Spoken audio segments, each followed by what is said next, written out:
dropout rate by helping more than 1.3 million kids every year get whatever they need to succeed in school. If something was going on at home, we would go just stop by Miss Liberty's office and talk to her. Communities and schools vouched for me when everyone else had lost hope. You can help change the picture of education right here in your community and across the nation. Visit communitiesandschools.org. I hear people say we can't save every kid, but I think that we can. Kale and Company weekday mornings 6 till 10. Just to point out how great this show is, Dawn Stensland, Greg Stocker, everybody involved. We are crushing it in the YouTube game. Thank you for making us the #1 viewed news talk show in Odyssey. And if you ever miss the show, you can always get the podcast on iTunes, where we have a 4.9 out of 5. Vicky Herz, Herz, says, the only podcast that truly feels like a family, especially when you watch on YouTube. Aww. They tell the truth, they debate. And we fight. And most of all, they start at 6 a.m. Wow. Thankfully, with the podcast, I can listen anytime. Start your day with Kale and Company. Weekday mornings 6 till 10 on Talk Radio 1210, WPHT, and the free Odyssey app. Weather sponsored by H&K Group Incorporated. Partly cloudy conditions overnight, low down to 56. Tomorrow, high 69, partly cloudy. Sunday is going to be glorious, high 78 and mostly sunny. Monday, 78 again, partly cloudy. Looks great for Tuesday as well, no rain in the forecast. Start your new career with H&K Group Incorporated. H&K Group wants to offer you the opportunity to be part of the industry leader. 80 locations across Pennsylvania, New Jersey, and Delaware. Visit hkgroup.com and apply today. H&K is an equal opportunity employer. WOGL HD3, Philadelphia. From the Piazza Auto Group Studios, experience the power of one with 8 brands and 25 locations. Always live on the free Odyssey app. Free speech lives here. The WPHT Afternoon Show.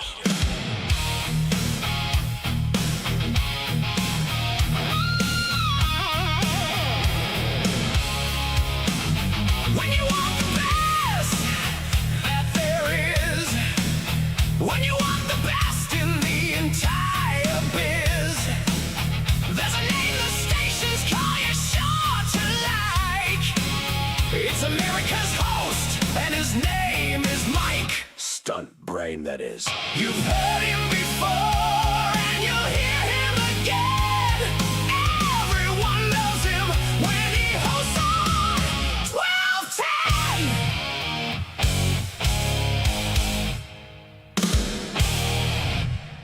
I don't know if everybody loves him. Maybe family and a few friends. How are you? Happy Friday. Friday-luya. I know there's a bunch of people that run around saying, Fry-yay, Fry-yay. I hate the Fry-yay. Just my own personal opinion. I'm a Friday-luya guy. I want to do a hallelujah and a Friday shoved together in a portmanteau, and we create Friday-luya. DeSantis, where are you? Don't tell me you're a Fry-yay guy, because I'm going to have to disown you. No, I'm definitely not a Friday guy. Those people weird me out. I like Friday-luya. I don't know if I have a catchphrase, though. I think Friday-luya is a Mike Opelka term. I don't know if I'm worthy of wielding it. Well, of course you can. I give my gift to all of you is my madness. So you take it and use it as you see fit. You. That's very nice. I would like to get a chorus. I may have to use the AI machine to get a chorus. It's like a fully landscape gospel group singing Friday-luya, Friday-luya. We'll work on that. Maybe Newman's listening. He might get in on that. We do have a new song for you to get to. Justin, are you a Fry-yay person or a Friday-luya person or something different? Never in this world will I be a Fry-yay person. I always, even when you're not here on Fridays, when I say my hellos to the YouTube chat, I'll always say Friday-luya to you. Thank God. Thank you. That's very nice. A little bit of an homage. So maybe when I shuffle off this mortal coil, someone will carry on the Friday-luya experience. Fry-yay is something that I used to hear regularly out of my friend Shannon Bream, who is the nicest person on the planet. Just so everybody knows. Shannon Bream is as she appears. She is that nice. But she runs around the offices at Fox going, Fry-yay, Fry-yay. and it's not something I'll ever sign on to. How do you feel about the people that say TGIF?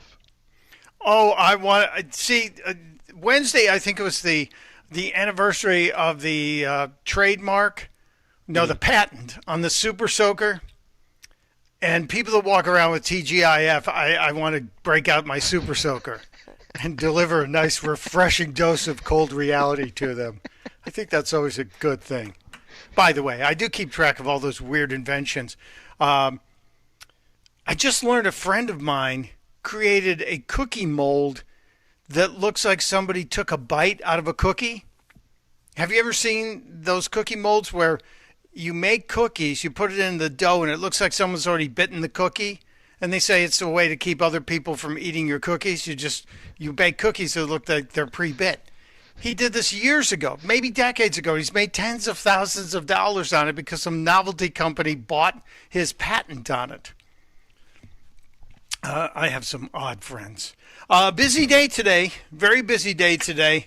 We're going to be talking with Corey DeAngelis about education, of course, but mostly about some of the scamming going on inside education from the unions. And he's got some great information on this because I will tell you that Randy Weingarten really irritates me. And I think that's part of her mission, is to irritate conservatives. But she wields too much power, in my opinion. Guy Shiraki's going to join us next hour, talk about his writing and his speculation or question about, do the Democrats in Pennsylvania want a revolution? I got to believe that the Democrats in Delaware want a revolution too. I've been keeping my eye on what's happening in my state. But Pennsylvania might be a little bit ahead of us. 5 o'clock, you got to be here, my buddy Jonathan Honig, the capitalist pig. He's the guy behind a great hedge fund, but you also see him on Fox Business a lot. Jonathan Honig, and we're going to get into some of the stuff going on. I saw earlier today, haven't checked it as we've gone on air, earlier today the stock market actually hit 51,000. The Dow Jones Industrial Average hit 51,000, which is gigantic, and it's still hovering in the 50,900 and change mode, which means there's still hope that the president's got some kind of a deal, legitimate deal to get Iran in line. I know that he is in the Situation Room. DeSantis, if we get a breakout from the Situation Room and the president makes an announcement, we can jump into that, can we not? Oh, yeah, for sure. I'll keep C-SPAN up, and I'll make sure we're monitoring it. Just don't keep it too, don't keep the volume up because you might fall asleep. Yeah. I know, it'll put you to sleep. C-SPAN. Just that they've got a new anchor on C-SPAN. They were all excited about this guy. But we'll talk to Honig at 5 o'clock about the economy and the markets. And I want to get his take on what Zohran Mamdani is doing with the proposed confiscation of property, private property, being confiscated by the city and then will be given to redistributed massive wealth to people they consider to be worthy of it. And then we teased it yesterday. We talked about the flock cams. I, honest to God, was really surprised that so many of you did not know about the flock cameras. They are ubiquitous, which is a word that probably is going to make Dom Giordano's list of words that people like to say a lot. The flock cameras are now ubiquitous in most cities around the country, not just big cities. And I think they're a threat to our privacy as well as our own security, if you want to get right down to it. We'll talk to Lauren about that and why car prices are getting ready to skyrocket. This is not good news. We'll talk about that. And did you guys go to the aliens.gov site that was revealed yesterday? Because I was just on it before we came on the air. Have you been to the aliens.gov website, Matthew? I haven't been to the website itself, but I did see the video that the White House posted yesterday on X, and it's kind of funny. Yeah, we'll go to that later. We have to do that. If you haven't been there, people, President Trump's White House is so entertaining, as well as I think very confident about getting the mission done, and I hope they continue to push forward. There's some things I don't agree with, but there's so much, like 90% of what they're doing I really love, and we'll get to that. So it's a busy day. I just listened at the end of Dom's show with great interest to Michael Caputo. So it was Michael Caputo, right? The guy who's the first person to file a request for some of the $1.8 billion in the settlement money from the IRS going after Trump and his family and his friends. And now there's a lower court that has said you can't do this, and there'll be appeals. It'll go on and on and on. But the Democrats are absolutely furious that the weaponization of government has consequences. And when they were caught, that the president was offered almost $2 billion in settlement, he said, let's give it to the people who are most injured by this. And Caputo was one of the first ones. And yesterday, Scott Besson talked about that case. He gave us an idea of how many people were involved in it. And it was more than 400 individuals whose privacy, the records were seized and shown. So it was really interesting. And we talked briefly yesterday about the Texas Senate race, which getting a little heated up. The Texas Senate race continues to get a whole bunch of attention. And the guy who's getting the attention is this cat, James Tallarico, who is he's just kind of wimpy looking, if you ask me. And not that I'm the most machismo person on the planet, but this guy is very very anti-Texan when it comes to image. And we were talking about it yesterday, and I called him low T, and then I said I think we need to do a little song about that. And then Tallarico came out with a statement where he talked about a neighbor, and a neighbor who is a woman. Someone asked him, how do you refer to a neighbor that is a female? And he said this: every one of our neighbors with a uterus became the property of the state. So they're not women, they're neighbors with a uterus.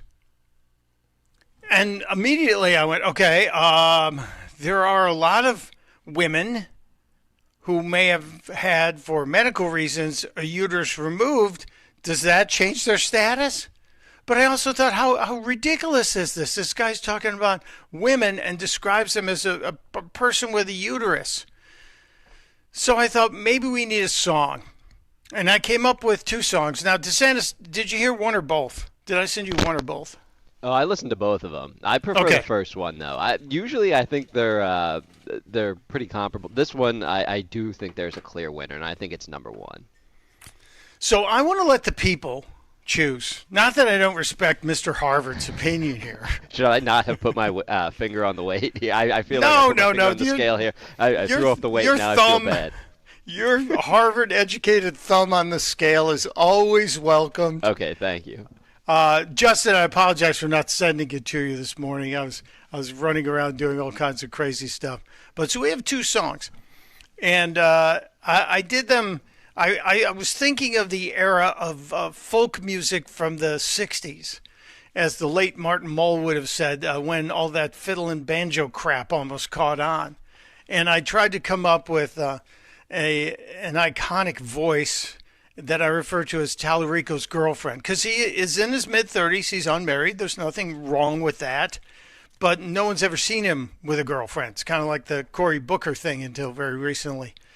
So let's go through the Tallarico songs. I'll give you two versions. Let's start with the first one. I call this Low T Jimmy.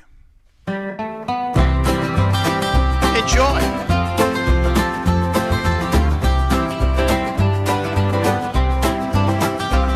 She's a person with a uterus. Little Jimmy sings with gentle cheer. But in the land of brisket smoke, that sounds a little weird. It does. Well, Low T Jimmy and his greasy hair talks fancy when the press is near. Calls the lady next door something strange. Normal folks just scratch their heads and stare. At the barbecue in Austin, they pass the ribs around, except for Jimmy. He brought a veggie platter and set it softly on the ground. Oh, a person with a uterus and tofu on his plate in the land of smoky barbecue. This campaign strategy's not great. Oh, a person with a uterus, he sings with gentle cheer, but in the land of brisket smoke, that just sounds a little weird. Yeah, it sounds a little weird. So that's the Low T Jimmy song about the person with a uterus. And I took some of the similar lyrics and twisted them around and put Tallarico on the very front of it. Let's call this one version 2. Every one of our neighbors with a uterus became the property of the state. One of our neighbors with a uterus to be able to control their own body.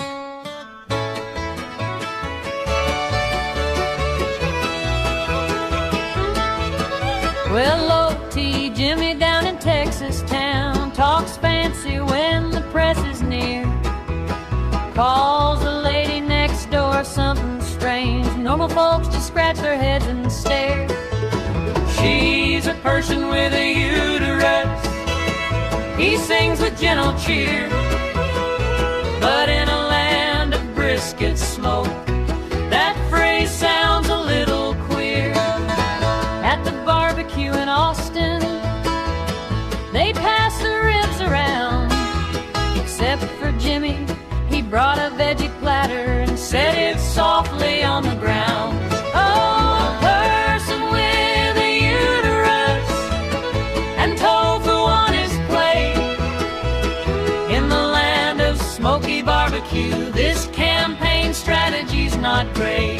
She's a person with a uterus. He sings with gentle cheer.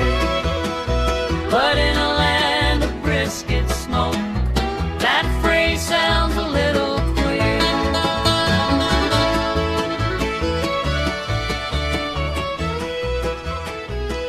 And there it is, the version number 2. I don't know if I mixed up the order on you, DeSantis. You want to make sure your vote is correctly tabulated here?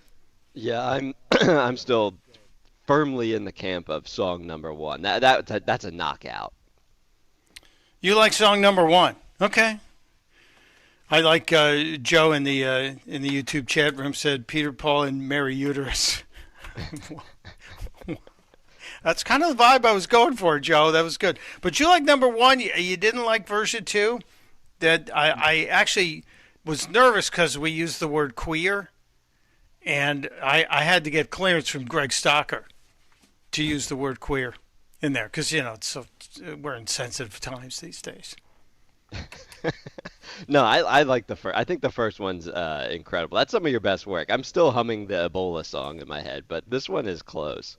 Well, we try and deliver the comedy musically or just in spoken word every single day, but it's tough. I woke up this morning and I just heard "person with a uterus" and I went, "Oh dear God, how is that not a song?" And this is what Saturday Night Live used to do to political candidates and politicians and public figures. They used to actually skewer them all left or right. So I'm hoping.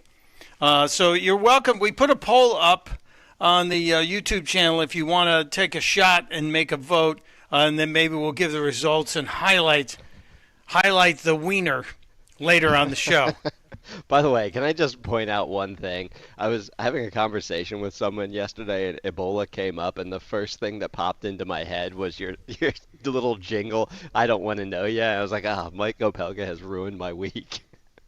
That's all I could. If I hear Ebola now, all I think is, "I don't want to know ya." So just above your head suddenly. Ebola, I don't want to know ya. Just plays on an endless loop in my head. It's wonderful. I believe that I have done good work in this world, in this life, if I've done that. And see, if it's happening to you, then it must be happening to other people as well. There's tens So that of makes me happy. thousands of people who you've impacted, perhaps negatively, by that song. Well, I don't think negatively. But remember, as I said yesterday, it is the tiny grain of sand that gets into the oyster's stomach that creates the irritation, which actually causes the pearl, the beautiful pearl, to be created. So that's how that works.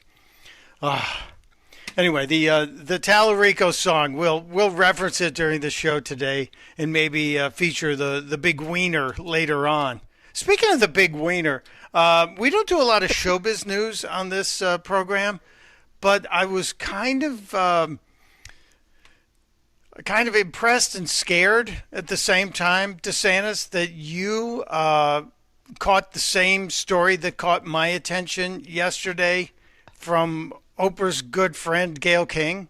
I mean, I wish I could unsee it, but we've watched the video, and now I think it's our obligation to pester the audience with what we've already been forced to look at, and boy, is this rough. Yeah, I don't understand it, why this is happening. Gayle King, who... do you? I mean, really, what is the... I thought you meant like we don't deserve this, and I agree with that assessment. Well, I just don't understand why the world needs to know all of the dirty little secrets, I'm using air quotes with my fingers, inside the life of 71-year-old CBS Morning News anchor Gayle King, who is rumored to be really close friends with Oprah Winfrey. I'm talking about very, very close. Remember, they went on a road trip a couple of years ago in the summer. They did kind of a Thelma and Louise thing and foisted it upon us. But Gayle King is a woman who got divorced in 1993, right? So that's a long time. That's 33 years ago. My math works on that. Yep. 33. She's been divorced longer than DeSantis and Justin have been alive. She's been divorced longer than the host of this podcast, Alex Cooper, has been alive. I see in the article in the Daily Mail that Alex Cooper's 31 years old.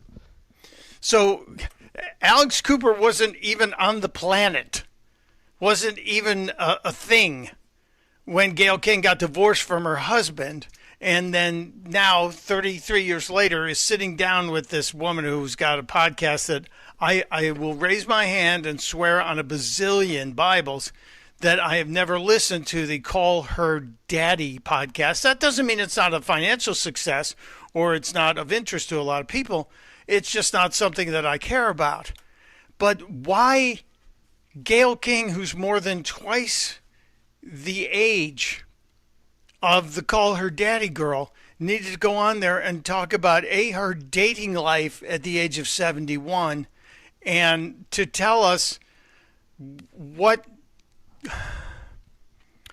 raises her temperature and humidity, if you will.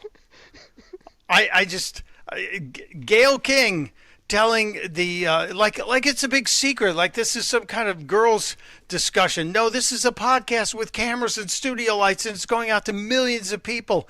Gayle King telling us, I like big, Alex, in every way. You can take that with big hands, big chest, big muscles, big feet. Do with that what you will. We have the clip if you want it, Mike. Cut number 3. You have that clip? We have it, yeah. Okay, you'll spare me from saying it. If I had to hear it and you, DeSantis, had to endure it, we need to share this with the 1210 audience. Go ahead. Yeah, we have to. I also like a guy with a sense of humor. Somebody that can make you laugh, panties come off. Just for like a guy. What do you look for? I like big Alex in every way. You can take with that big hands, big chest, big muscles, big feet. Do with that what you will. Oh, Gail, you showed up and said, but I don't mind if he has a tummy, because I have a tummy. I don't mind, but I like it. You like big. I want somebody who can pick me up and carry me across the room. And his back isn't going, oh, my back. I want that. You hear that, Oprah? Are you listening, Oprah? She likes it big. I really... I wonder if she's trying to get fired from CBS. You know, there's all kinds of talk about it. Listen, Oprah and Gail, if you're BFFs, if you truly are a couple, God bless you, come out and say it. I don't think it hurt the business of anyone else who came out, but it's just weird that we got to hear this. And that first line, the very first line, which she talks about, I'm happy to hear that she likes guys with a sense of humor. Somebody that can make you laugh, panties come off. We might need to isolate that. No, we don't. We never need to hear it again. Once was enough. The other part of this is, and the really weird part of this was, Gayle King explaining how her marriage broke up, again, 33 years ago. We're talking Clinton era, right? Yeah. She came home and her husband was in bed with her best friend, not Oprah, but with a woman she knew. And they stayed married, I guess, for a while. She didn't kick the guy out right away. She called Oprah and talked to Oprah on the phone for 2 hours. You can't play that clip because there's a lot of F-bombs in it. I just don't understand why this, why now? Does this make any sense to anybody? Gayle King, 71 years old, revealing the jaw-dropping fetish in the Call Her Daddy. It's not jaw-dropping. Women like guys who can make them laugh and guys who can fix stuff. That's the thing. But I just wonder if skinny Oprah takes note when she says she likes things big. I just... Is that wrong with me? Still with Stedman, though, right? Has anyone seen Stedman? I think we have more sightings of Bigfoot than we do of Stedman Graham. I actually met Stedman back in the 90s when Gayle King was still... Yeah, he came up. He was selling a book. When I was working at Fox. He came up and brought his book with him. And we all got to meet Stedman, and we thought, yeah, he does exist. He's not a Sasquatch. Haven't seen him since. Don't know where he is. It's got to be the best gig in the world to be Stedman. You know, Oprah's beard or whatever you would call him. I don't know. Married to Oprah? Yeah. What's she worth? Like $3 billion or something? But they're not married. Unless they're married in the eyes of God. Who knows? I don't know. I know I'm speculating on this far too much. And we have really important things to get to today, including talking about how Randy Weingarten really needs to be criminally prosecuted, I believe. We'll get it from Corey DeAngelis, who I have something in common with Corey DeAngelis, DeSantis, and I did not know this until today, until I started reading his bio in preparation for the show. I actually read the prep you put together. So we'll talk to Corey DeAngelis about his book, about Randy Weingarten and her book, and why he's upset about it, but why every parent should really be troubled by what the teachers' unions are doing. We'll get to that. So much more today. Make sure you vote on the James Tallarico song. What you think about Low T, Jimmy? And which one do you prefer? It's Opelka. It's Talk Radio 1210 WPHT. Air conditioner, oh air conditioner, will you make it through the summer? If you don't, it'll be a bummer. Start your spring off right. We got huge rebates if that budget's tight. This is Jonathan Cans, and I am not a poet. I am, however, the third-generation owner of Marvin E. Cans Heating and Air Conditioning. We are the mainline's oldest family-owned HVAC company, and we are not private equity-owned. But we are experts in rebates, big ones. And right now, there are up to $2,300 in rebates available. Contact us at marvinecans.com. That's marvinekanze.com. You've put in the work to get that first job, moved up the ranks, or started a family. Now it's time to take your success to the next level. At University of Maryland Global Campus, we're here to help you keep that momentum going with educational programs built around real-world, in-demand career skills. We'll teach you how to apply emerging technologies like AI and data science, plus timeless skills like leadership, communication, critical thinking, and more. Affordable, accredited, and online. A UMGC education fits your life so you can keep growing while you keep going. You've succeeded before. Now succeed again. At UMGC, we believe nothing should stand in the way of your next achievement. Not doubt, not your life stage, and especially not an application fee. Just apply by June 1st and we'll waive your application fee. Learn more at umgc.edu. That's umgc.edu. Certified to operate in Virginia by Chev. How We Made Your Mother is a rewatch podcast that looks back episode by episode at the hit TV show How I Met Your Mother.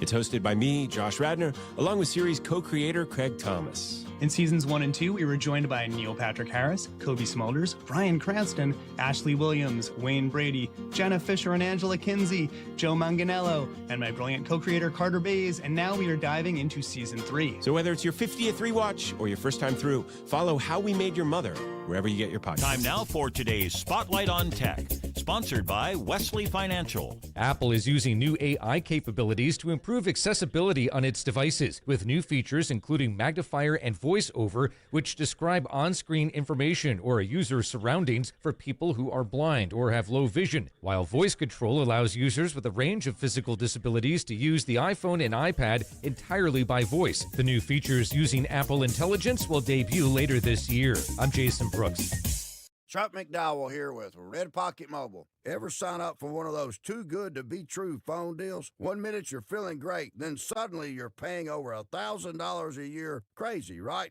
You know who else thinks that's crazy? Red Pocket Mobile. Right now at Red Pocket, new and existing customers adding a line can get our premium 5G plan for just $5 a month. That's only $60 a year. And choose from all 3 major 5G networks with one locked-in low price at redpocket.com. Redpocket.com. Hi, I'm Chuck McDowell, the timeshare cancellation guy and founder of Wesley Financial Group, and I want to set the record straight. I am not an attorney. I've never wanted to be an attorney, and the truth is I really don't even like attorneys. If I sound like an attorney, I'll apologize. But what I've learned in my 15 years in the timeshare cancellation business is you don't need to be an attorney to get folks out of their timeshare. After 15 years and over 50,000 cancellations, I can tell you with confidence, we know how to get you out of your timeshare. Call us today and we'll send you our timeshare exit guide absolutely free with all your options for cancellation. Attorneys, this was meant to be funny, so please don't sue me, especially my friend Kenneth from Black River Falls, Wisconsin. Call now for your free timeshare exit info kit. 800-838-6767. 800-838-6767. 800-838-6767. Recently, our company's softball team lost the big game by 1 run. Then Dale tried to console us with the quote, "Winning isn't everything." Dale's a loser. I play to win. Like early payout from Bet365. If my team goes up big, I get paid out instantly, even if they blow the lead later. Sound familiar, Dale? Bet365. Winning is everything. Gambling problem? Call 1-800-GAMBLER. 21 plus only. Must be physically located in Pennsylvania. T&Cs apply. In-app only.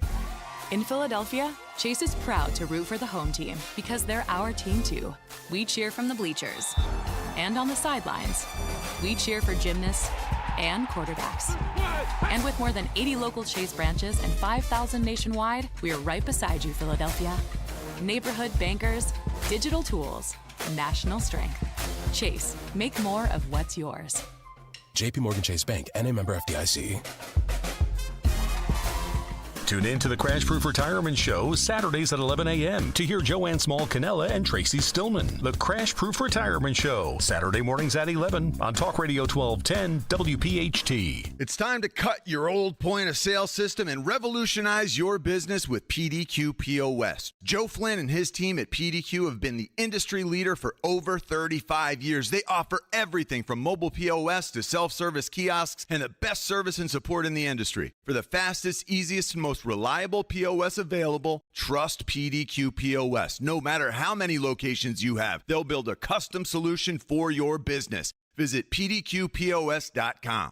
Broadcasting live from the Piazza Auto Group studios. Experience the power of one with 8 brands and 25 locations. Talk Radio 1210 WPHT.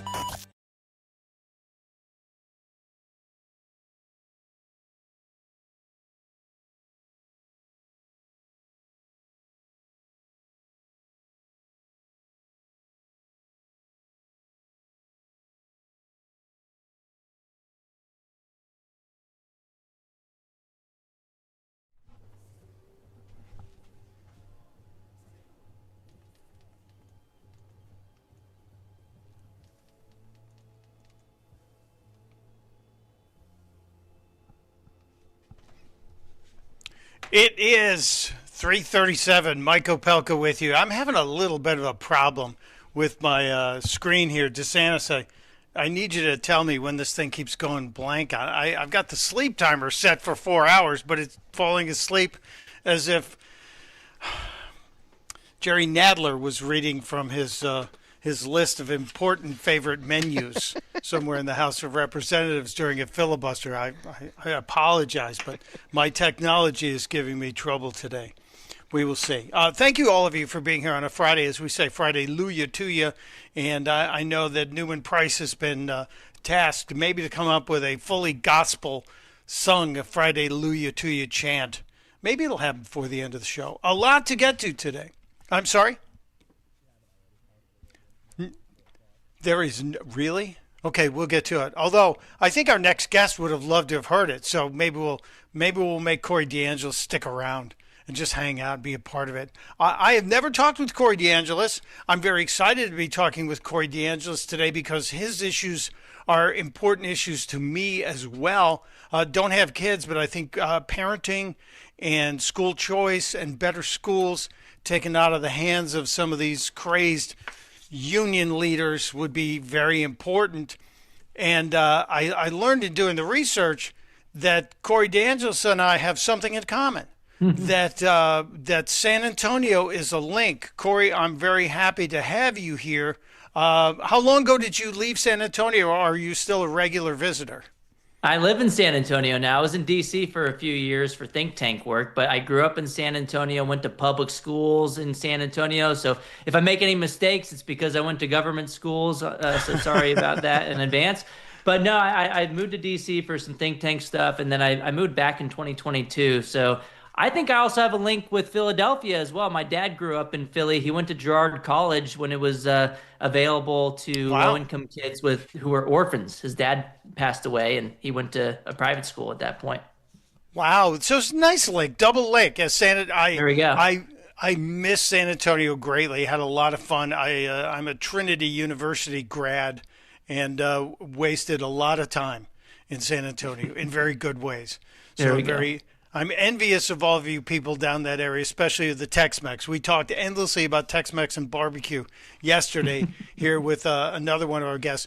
But this is a really strong topic, and considering we're a year and almost 6 months into the 2.0 version of the Trump presidency, how are you feeling about the possibility of school choice really getting strengthened by this administration? Oh, it's fantastic. And we should thank the Trump administration. We should thank the advocates on the ground, but we should really thank Randy Weingarten and the teachers unions for stepping on a rake, overplaying their hand during COVID, fighting to close the schools as long as possible, holding children's education hostage, and waking up parents, sparking a parent revolution like we've never seen before. And Mike, we're winning so much, I'm almost getting tired of winning. No, I'm just kidding. We're not done yet. We need Josh Shapiro to get along with the program. We've had 31 states now opt into Trump's new school choice program. Josh Shapiro said he supported school choice, and now he's crickets on the issue. The decision is squarely in the governor's hand at this point to opt into this new Trump school choice program. Other Democrats have already done it. Kathy Hochul said she's going to do it from New York, of all places. Jared Polis, the Democrat governor of Colorado, said it was a no-brainer decision. And so it's time for Josh Shapiro to put up or shut up. He can't blame the Democrat-controlled House like he did a few years ago after he vetoed his own campaign promise of school choice. I mean, it's crazy that he did that. He tried to have his cake and eat it too. But at the state level too, Mike, 18 states, including my home state of Texas, have passed universal school choice since 2021. So that's a lot of momentum in a short amount of time. And it's because of the idiots at the teachers unions who just, they can't reverse course. They've been so drunk on power for so long, they just keep stepping in it. And so while it's bad for kids in the short run that they're indoctrinating them and brainwashing them with a leftist ideology in the public school system, it's getting so many more parents to say, hey, maybe I should homeschool, or maybe that money that's going to the school should follow my child to an institution that's aligned with my values, not the teachers unions. The idea of the money following the kids, or the kids being able to say, or a parent, not a kid, because if a kid was allowed to take the money and pick the school, we know where they'd go. They'd go to the popcorn and ice cream school. But if the parent is allowed to and they'd say, still be better off than the government school system. You're At probably least they right. wouldn't be getting bullied and get into fights and drugs and gangs. But yeah, I get your point.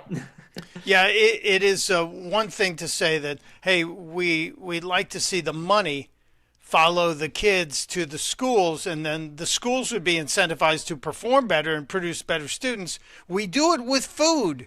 When we give parents an EBT card or some kind of food benefit card, they're allowed to go to the store they want to get the best deal and the best food. And we got some issues with that program. And too, 'cause imagine, Mike, Yeah. Mike, if you were assigned to a grocery store based on where you lived, it was run by the government, and they gave you food poisoning every week. And then when you complain, they'd say, give us more money. We'll do a better job next time, we promise. And if you don't like it, you can go complain to the grocery board. Like that ever works out with schools either. It's just crazy. And we do allow money to follow the child with college, with Pell Grants. You can go to a public or private university. And so it's only in K through 12 education where, you're kind of stuck, and it makes zero sense. It doesn't make sense to me. And the other issue that you brought up, that you mentioned, Corey DeAngelis, you talked about homeschooling. I have several friends that are homeschooling. In the work that you're doing, you're talking about this this parents' revolution that's going on.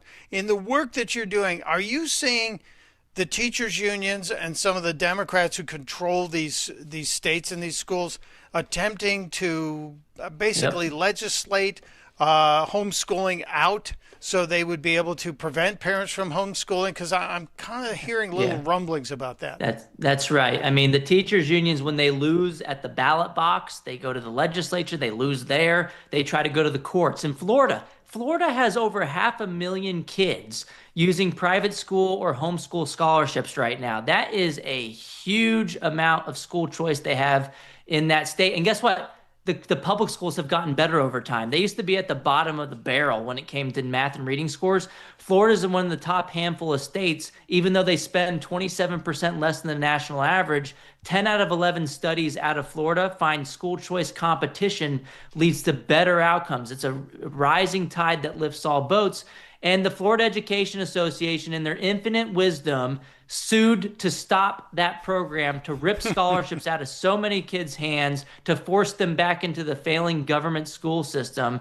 But that's not all. The homeschoolers have doubled in the United States since 2019, because a lot of parents during COVID, they figured out, hey, I can do this better than the public schools. My kid's less anxious. They're learning more in 3 hours than they were learning all day, 7 hours at school, and they're not getting bullied. They're happier. And so a lot of parents said, you know what, I'm going to do this. And guess what the teachers unions are doing in places like New Jersey even? They introduced a bill to regulate homeschoolers, to require that the homeschoolers have DEI in their curriculum.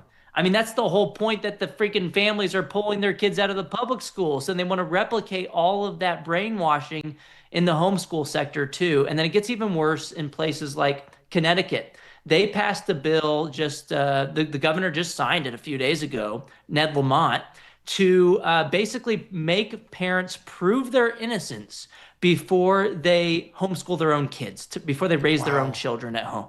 It is just absolutely bonkers. It's unconstitutional. That's never going to hold up at the Supreme Court. But it worries me, Mike, that a lot of these ridiculous policies coming out of blue states, we have to rely on that final stopgap of the United States Supreme Court. It shouldn't have to go that far. They should just know parents are the primary decision makers for their kids. We have a whole bunch of, think back to 1925, the Pierce versus Society of Sisters decision out of Oregon, which said that the Supreme Court said at the time that the child is not the mere creature of the state. The problem is you have too many Democrats in bed with the teachers unions who want to insulate themselves from any competition whatsoever, even if that makes them comparable to Nazi regime in Germany, which outlawed homeschooling altogether in 1938 with criminal penalties. And those laws are still on the books. That's authoritarian. It's because they want to force everybody into a system where they regurgitate the government propaganda. that is not the American way. And so hopefully, more of the Democrats get with the program and say, you know what, this isn't popular with voters. We should respect parents. And if there's parents who are doing a bad job, they shouldn't have to. The government should come into play after there's evidence of wrongdoing. They should not say, "Oh, you need to prove you're a fit parent before you can raise your own kids." That flips our entire justice system on its head. We are innocent until proven guilty, but the Democrats in Connecticut are making homeschool parents guilty until proven innocent. That's backwards. Or ignorant until proven intelligent. In this term. Yeah, we're talking with Corey DeAngelis. His book, The Parent Revolution, Rescuing Your Kids from the Radicals Ruining Our Schools. It's over. If you're watching on the YouTube channel, it's on the shelf behind Corey. Good product placement there.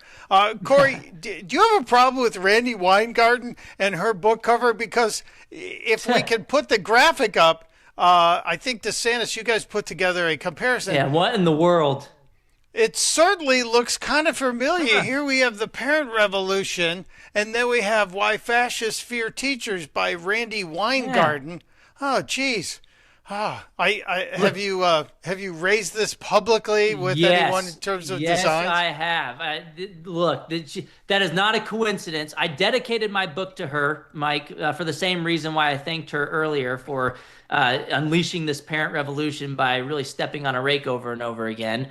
But my book came out a year before hers. It hit the USA Today national bestseller list.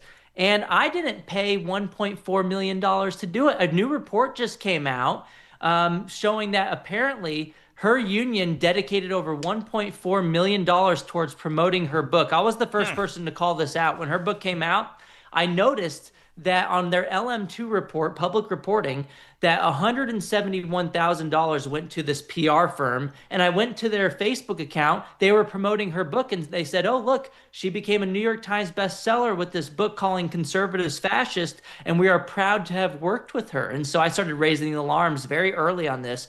It looks like the Freedom Foundation dug in a little deeper and said, oh, it was actually more than $170,000. It was actually $1.4 million. So, of course, no wonder she made the New York Times bestseller list.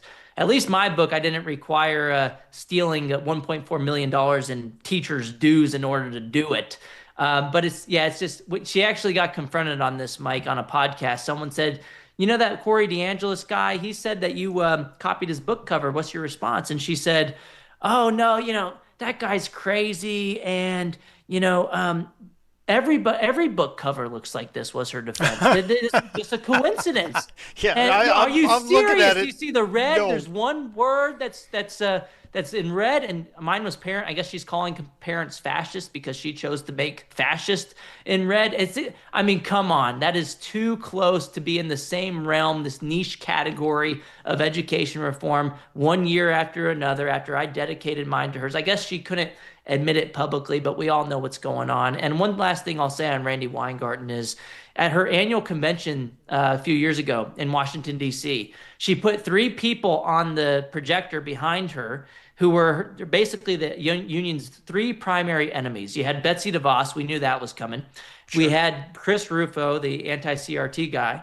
And then you had yours truly. So I guess when you're catching flack, you're over the target. And I guess...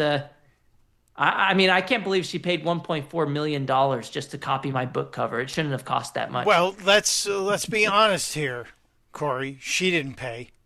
Her union, her union supporters paid. Her union members paid. Excuse me a second. I know this is like totally cinema verite. My background keeps crashing out of me. I have no idea what the hell's going on here. I'm very sorry. Corey DeAngelis, your work is so appreciated, and I know you probably there are days you get tired of fighting the good fight, but your name rings with people, especially parents who are trying to make sure their kids get the best education possible and not an indoctrination. So we appreciate your efforts out there. I encourage people, if you're not following Corey, you should be. Great stuff on social media. You can find him online, but his book is available as well. The Parent Revolution, Rescuing Your Kids from the Radicals Ruining Our Schools. Really important stuff. There's nothing more important than those kids. And if you're on Twitter X, it's at DeAngelis Corey, all one word, at DeAngelis Corey. Thank you, Corey. A pleasure to meet you, my friend. Hey, thanks so much, Mike. It's great talking to you. And there he goes. Like I say, after every interview, there he goes, or there she goes. We have a lot to get to today. You can still vote to see which of the songs for James Tallarico. We should have played the Tallarico song for him. DeSantis, he's in Texas. He's in San Antonio, for God's sakes. He's a man who appreciates fine barbecue, I bet. I bet he does. If he's in, and Tex-Mex food if he's in San Antonio. I'm going to take a break because I'm starting to get hungry again, which happens around here. We still have so much more to get to today. And I apologize. I know somebody sent me a message about the Gayle King thing. Said I'm not going to be able to get that out of my head now. Thank you for that. Really sorry. No, I'm not. It's Mike Opelka. It's Talk Radio 1210, WPHT. You've probably heard all those ads for life insurance. Just a few dollars a day, apply online in minutes, no medical exam. Simple, easy, and cheap, right? Now you're thinking, maybe I should get a quote. Well, smart thinking. Everyone should have life insurance. But here's what they don't tell you. Those few dollars a day rates, they're for young people in perfect health. That's why everyone calls Big Lou the 50 to 60-year-old not-so-perfect candidate. Like you. You take prescription meds and you're overweight. Winner, winner, fried chicken dinner. Well, Big Lou works with life insurance companies that want people like you with no surprises after you apply. In fact, if you're a 50-year-old guy with a few health glitches, Lou could probably find you $1 million of term life coverage for about $200 a month. So, yeah, you need life insurance. But unless you're young and healthy, you gotta call Big Lou because he's like you, older, heavier, and on meds, too.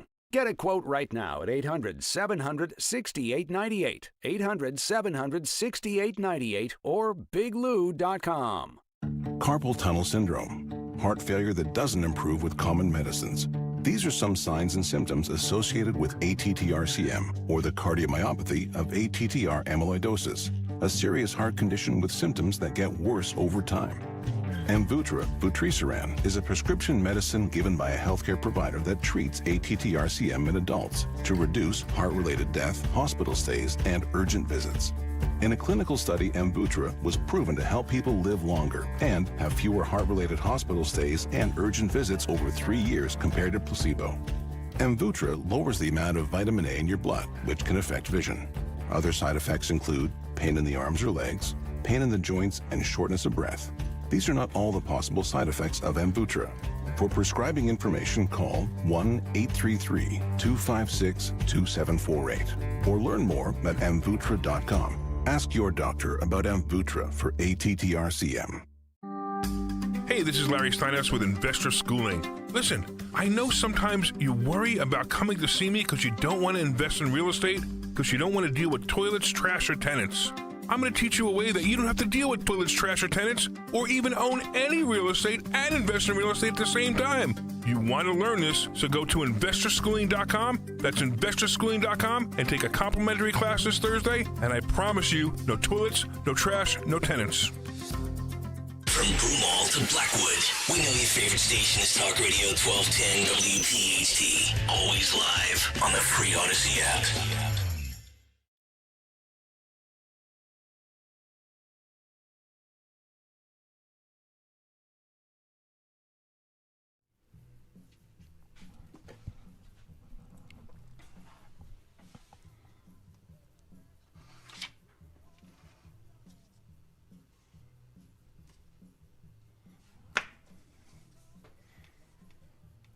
It is 3:57. My goodness, we don't have much time here for this final segment of the first hour of the show today. Mike Opelka with you on Talk Radio 1210 WPHT. I hope you got outside. I did. My wife and I had our own little lunch outside on the patio today. It got hot. Then we said, oh, it's too hot. Let's go inside where the air conditioning is, which was comfortable. But we tried. But go outside today. Go outside in the morning tomorrow. It should be spectacular. I plan on hitting a little white ball around a golf course tomorrow morning very early. Activities. We were talking about who likes theme parks. Justin loves theme parks. Justin loves the rides, etc. DeSantis, where are you on theme parks? Don't love them, don't hate them. If I get invited, I'll go, but I'm not seeking it out on my own. Like Disneyland doesn't do a whole. It's fun, but like, yeah, once every 2 or 3 years, that I'm good with that. I'd rather take out my appendix with a warm spoon than go to a theme park. Just no, thank you. It's a petri dish of people I don't want to hang out with, and especially if you go to Disney like Epcot, you can't walk from Canada to Australia like you can at Epcot in those areas. No, that's not. We're not teaching people real stuff. But there was a theme park in Galveston, Texas, that had a little mishap last night. Can we show that shot from the theme park? This was last night. They were having to rescue people who were stuck 10 stories in the air on a roller coaster. I don't know what's scarier, being stuck there or having to take that fire truck ladder down. I'm a big no thank you. If you're watching on the YouTube channel, yeah, that does look horrible. You can see the Gulf of America in the background off Galveston. Oh, no thank you. I remember that used to be a problem at Six Flags Great Adventure with King Dakar all the time. You would try and go as far up as you could, but if the weight distribution was off or if there wasn't enough power in the thing, you would go all the way up. You'd stay vertical for a couple seconds, then you'd fall all the way back down. No thank you. No thank you.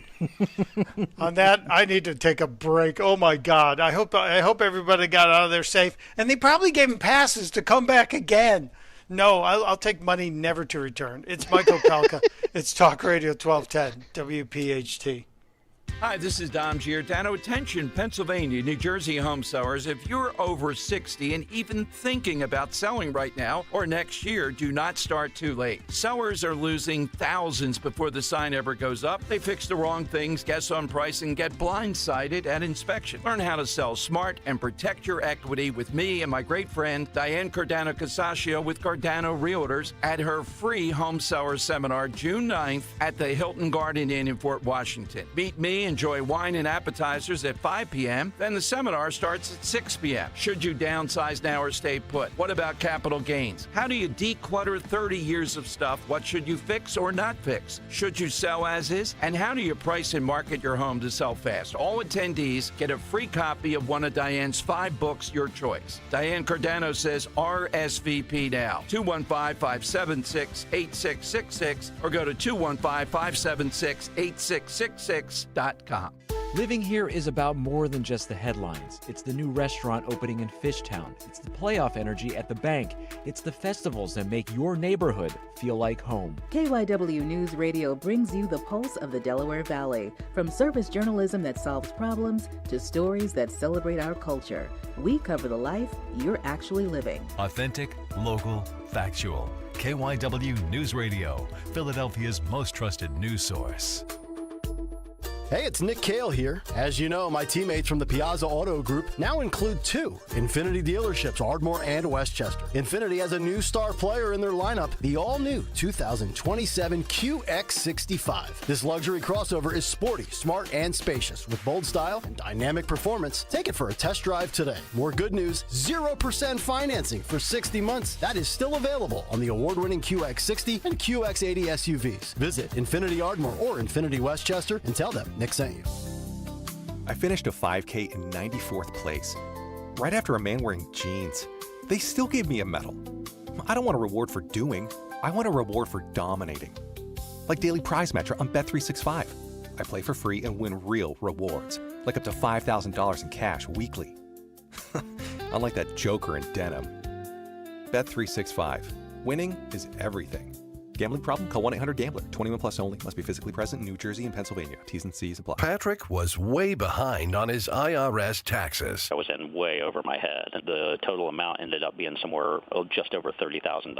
$30,000. Then the IRS came to collect. Started getting letter after letter. A lien had been filed against me. They were going to basically hang me completely out to dry. He had to do something. That's when I reached out to Optima Tax Relief. Patrick's life quickly got a lot easier. It was very easy, pretty much hands off. They picked up the ball and ran with it. And how'd it go? I couldn't believe it. I had to ask 2 or 3 times. I saved an incredible amount of money. How does Patrick feel about Optima? Couldn't be happier. They definitely helped me. Optima Tax Relief, the best place to call. They're the best in the business. Do what Patrick did and call Optima Tax Relief for a free consultation. Call 800-354-2840. 800-354-2840. 800-354-2840. Optima Tax Relief. Testimonial from an actual client. Some restrictions apply. For complete details, please visit OptimaTaxRelief.com. The very first thing you taught me was to be fair. No cutting in line. Play by the rules. Play by the rules. Don't pick on the little kids. It's important. It's the right thing to do. It helps create. It's good for our family. It's good for our neighborhood. It's good for the whole world. Buy fair, be fair. Visit befair.org to learn more. I'm glad we had this talk. If clutter is costing you time, fix it right away. Closet Factory designs and installs custom storage for closets, pantries, and home offices. Schedule a free design consultation at closetfactory.com. Closetfactory.com. WPHT, HD, WOGL HD3, Philadelphia. From the Piazza Premium Automobile Studios. Powering your drive with 10 brands and 20 locations. Always live on the free Odyssey app. Free speech lives here. The WPHT Afternoon Show. All right, let's give it a shot. We worked all week. The sun rose slow. Coffee causing all that flow. But now we're here. The weekend's near. Friday, hallelujah, loud and clear. So lift your voice. The week is done. You stayed with us. We've had our fun. With every cheer, we sing as one. Friday, hallelujah.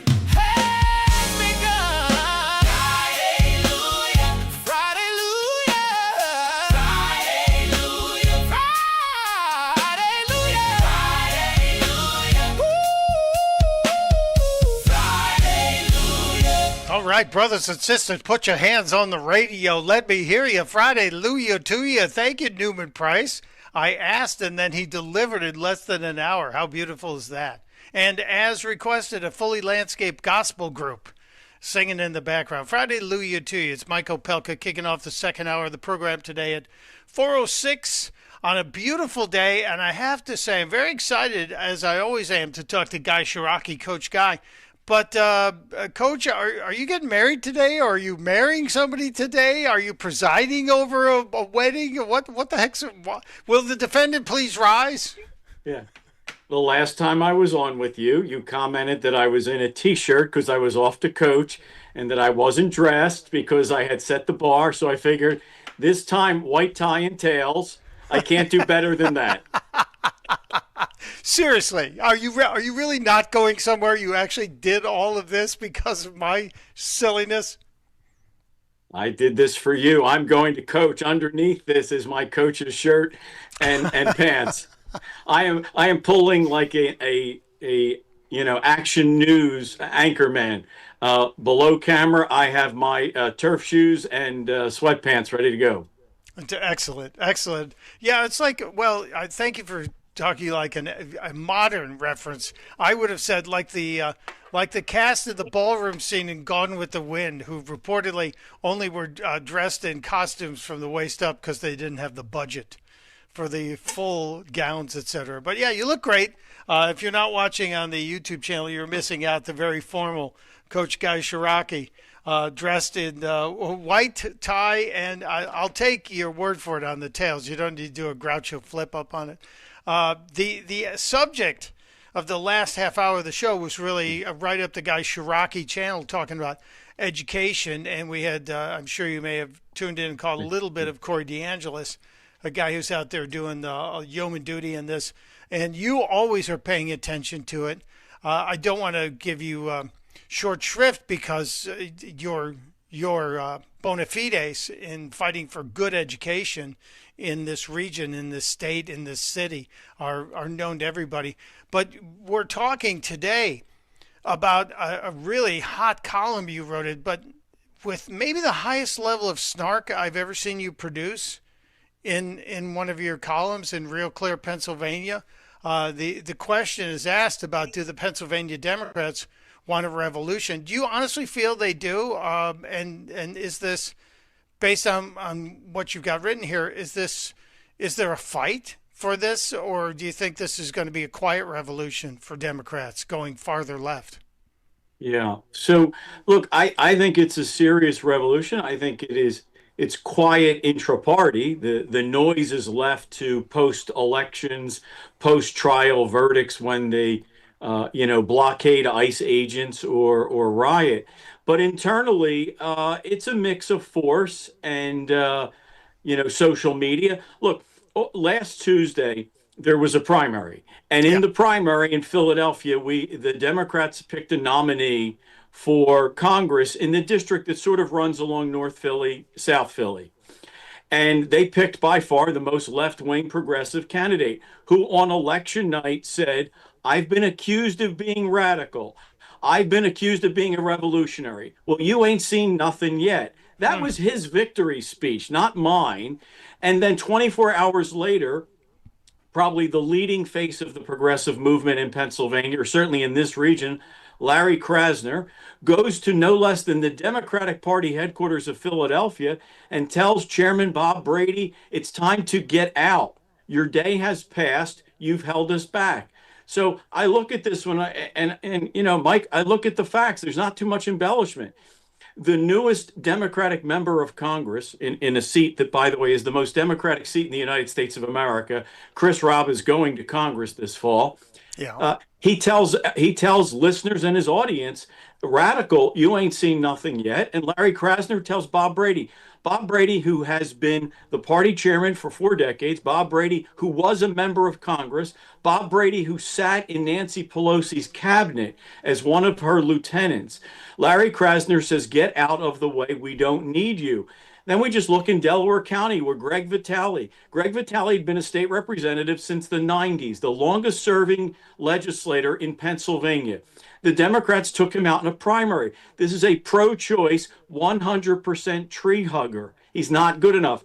Mike, that is not just a typical election. It is a revolution. It is a revolution with the progressives. Forget their anger at Donald Trump or you or me, where they tell Bob Brady and Greg Vitale, "Get out." It's not step aside and join with us. It's not pass the baton. It's get out. So it's over. It's amazing to me, and you'll have to excuse me, Guy. We are having on the YouTube channel, everybody's noticing it.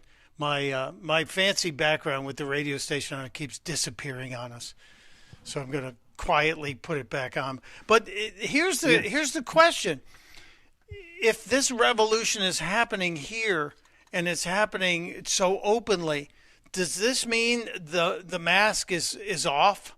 Because for years and years and years, I go back to what Van Jones said when he was the green jobs czar in the Obama administration. And he said that he had dropped the radical pose to achieve the radical ends, meaning he took off his beret and his black turtleneck and he put on a suit and a tie, and he started working inside the system. And there was a speculation that eventually, when enough of those communists who call themselves socialists were entrenched in elected positions, they would drop the pose and go back to their radical pose. Are we starting to see that now? Are Democrats feeling so confident, the socialist wing feeling so confident that they can just start shoving the old guard out and saying we're going to go push farther left than we ever have? Look, again, not Guy Shiraki's column. I'm writing to observe what's there to make sure everybody's aware what's happening. I mean, look at this fella in Maine running for the United States Senate.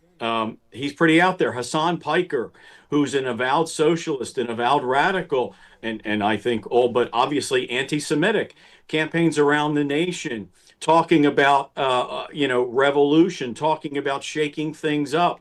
So look, I think the mask is off. One, in that they say it openly. As I wrote in my column, a decade ago, when Barack Obama was accused or labeled a socialist, he would pound the podium and angrily say, "This is a Republican right-wing tactic to tear me down." A decade later, we have state legislators who are socialists. We have a state senator from Philadelphia who's a socialist. We have Pennsylvania will now have 2 members of the squad. Larry Krasner's the DA, and Democrats are tripping over themselves to defend a guy with Nazi tattoos and socialist campaign aides up in Maine. I think the mask is largely off. And look, I've argued in the suburbs that phase has passed as well. They campaigned as moderates, saying, we're essentially Republican light. And now they're kicking out Greg Vitale. I mean, there was a time where Greg Vitale was the most left-wing legislator in Pennsylvania. He's no longer acceptable to the Delaware County Democratic Party. The revolution's taking place, and frankly, where they feel emboldened, there's no pretense. There's no pretense of doing it. Look, not to take away from Pennsylvania, but Mike, you've talked about it and others. Let's talk about Texas. I mean, in fairness, Tallarico's wrapping himself in a fake Bible, but he's basically running as a leftist extremist. I mean, he's arguing the Bible validates his extremism, but he's running as a men and women's sports, open border Democrat. I mean, so if that's the Democratic nominee in Texas, and if the Philadelphia Democrats are saying you ain't seen nothing yet, I think we're into a new era. And if that's true, and are there ways? Part of me says, Guy, when this happens, it's really hard to stop this train. Once a movement gets momentum, a political movement gets momentum, and it certainly feels like the Democratic Socialists, which are really just socialists, are getting momentum. It's really hard to stop that because the voters don't dive deeply under the surface on all of these. They see the Democrat and they'll vote Democrat because that's the way they voted. Right. What's it going to take? What's it going to take to stop it? Is it going to be, if Plattner loses in Maine, as Susan Collins is now just starting to take the gloves off and come back and show everybody what this guy's been voting for, and she's done this in the past where she was kind of behind and managed to pull out a solid victory. If Plattner loses in Maine, and if you see Tallarico get his butt absolutely kicked in Texas, is that enough to wake up other parts of the country? Unfortunately, all of the other midterms are happening simultaneously. Yeah. So we won't have the benefit of seeing some of these losses early unless the polling shows they're so far behind that they're just a losing choice. Is there a real danger that the country is swinging far and far and far left here? Well, there's a danger the Democratic Party is, and I think what happens is when you're captured by an ideology and that ideology is sort of cult-like, you can't stop yourself because reason and logic don't matter, right? Losses are just losses on the step to a journey. Losses are just, the voters don't understand or the Republicans cheated or what have you. I think there's a bigger picture here, and I don't know that they can stop it. You and I've talked about sort of the common sense coalition. I mean, I think what's going to happen at some point, not necessarily in major outspoken ways, and maybe so, but at some point, sort of, what we call the row house Democrats, what we would have called Reagan Democrats, Trump Democrats. How much longer will the Bob Brady's of the world be told to shut up and get out of the way? And I don't mean him. He's invested 7 decades of his life to build the Democratic Party. But I mean the men and women in the trades, the people who build things for a living, who are told that their jobs pollute the environment and cause climate change, that they're not allowed to go home on the weekend and grill on their barbecue because they're ruining the planet. At what point do the parents of softball players and women's track stars say enough is enough? So to me, I don't think it's because the Democratic Party corrects. I mean, go back and read their own autopsy of why they lost. It's a series of excuses. If we had switched to Kamala later, if we had switched to Kamala earlier, none of it is that really talks about. So I don't think the Democratic Party stops because it's an ideology. They've got to impose the religion. The question is whether voters will realize that they've gone so far out of the mainstream. As I say, this is not your father and mother's Democratic Party. It's a different party. And I'll say this, as we say, well, I'll land the plane here. The Trump revolution, in my opinion, was really a collective stop, a collective no. Yeah. Yeah. And I think whether it is DeSantis, Ron, not Matt, although I'd be for Matt, but whether it's DeSantis, it's J.D. Vance or Marco Rubio or whoever it may be, I still think they're the leader of hell no, stop it. I still think that's who they are in 2 years, because the Democratic Party will be a party of open borders, no bail for people on criminal charges, and men and women's sports and all this other nonsense that we're seeing. So I don't see that it changes. They have an ideology they want to impose. The question is, will 55% of us say no? And at that point, does the Democratic Party change? I don't think it does before 28. They can't. They're on a jihad, if you will. They're on an ideological war. Well, it sure feels like there is a tsunami of socialism that's sweeping across the country. Obviously, New York was the first big win they had.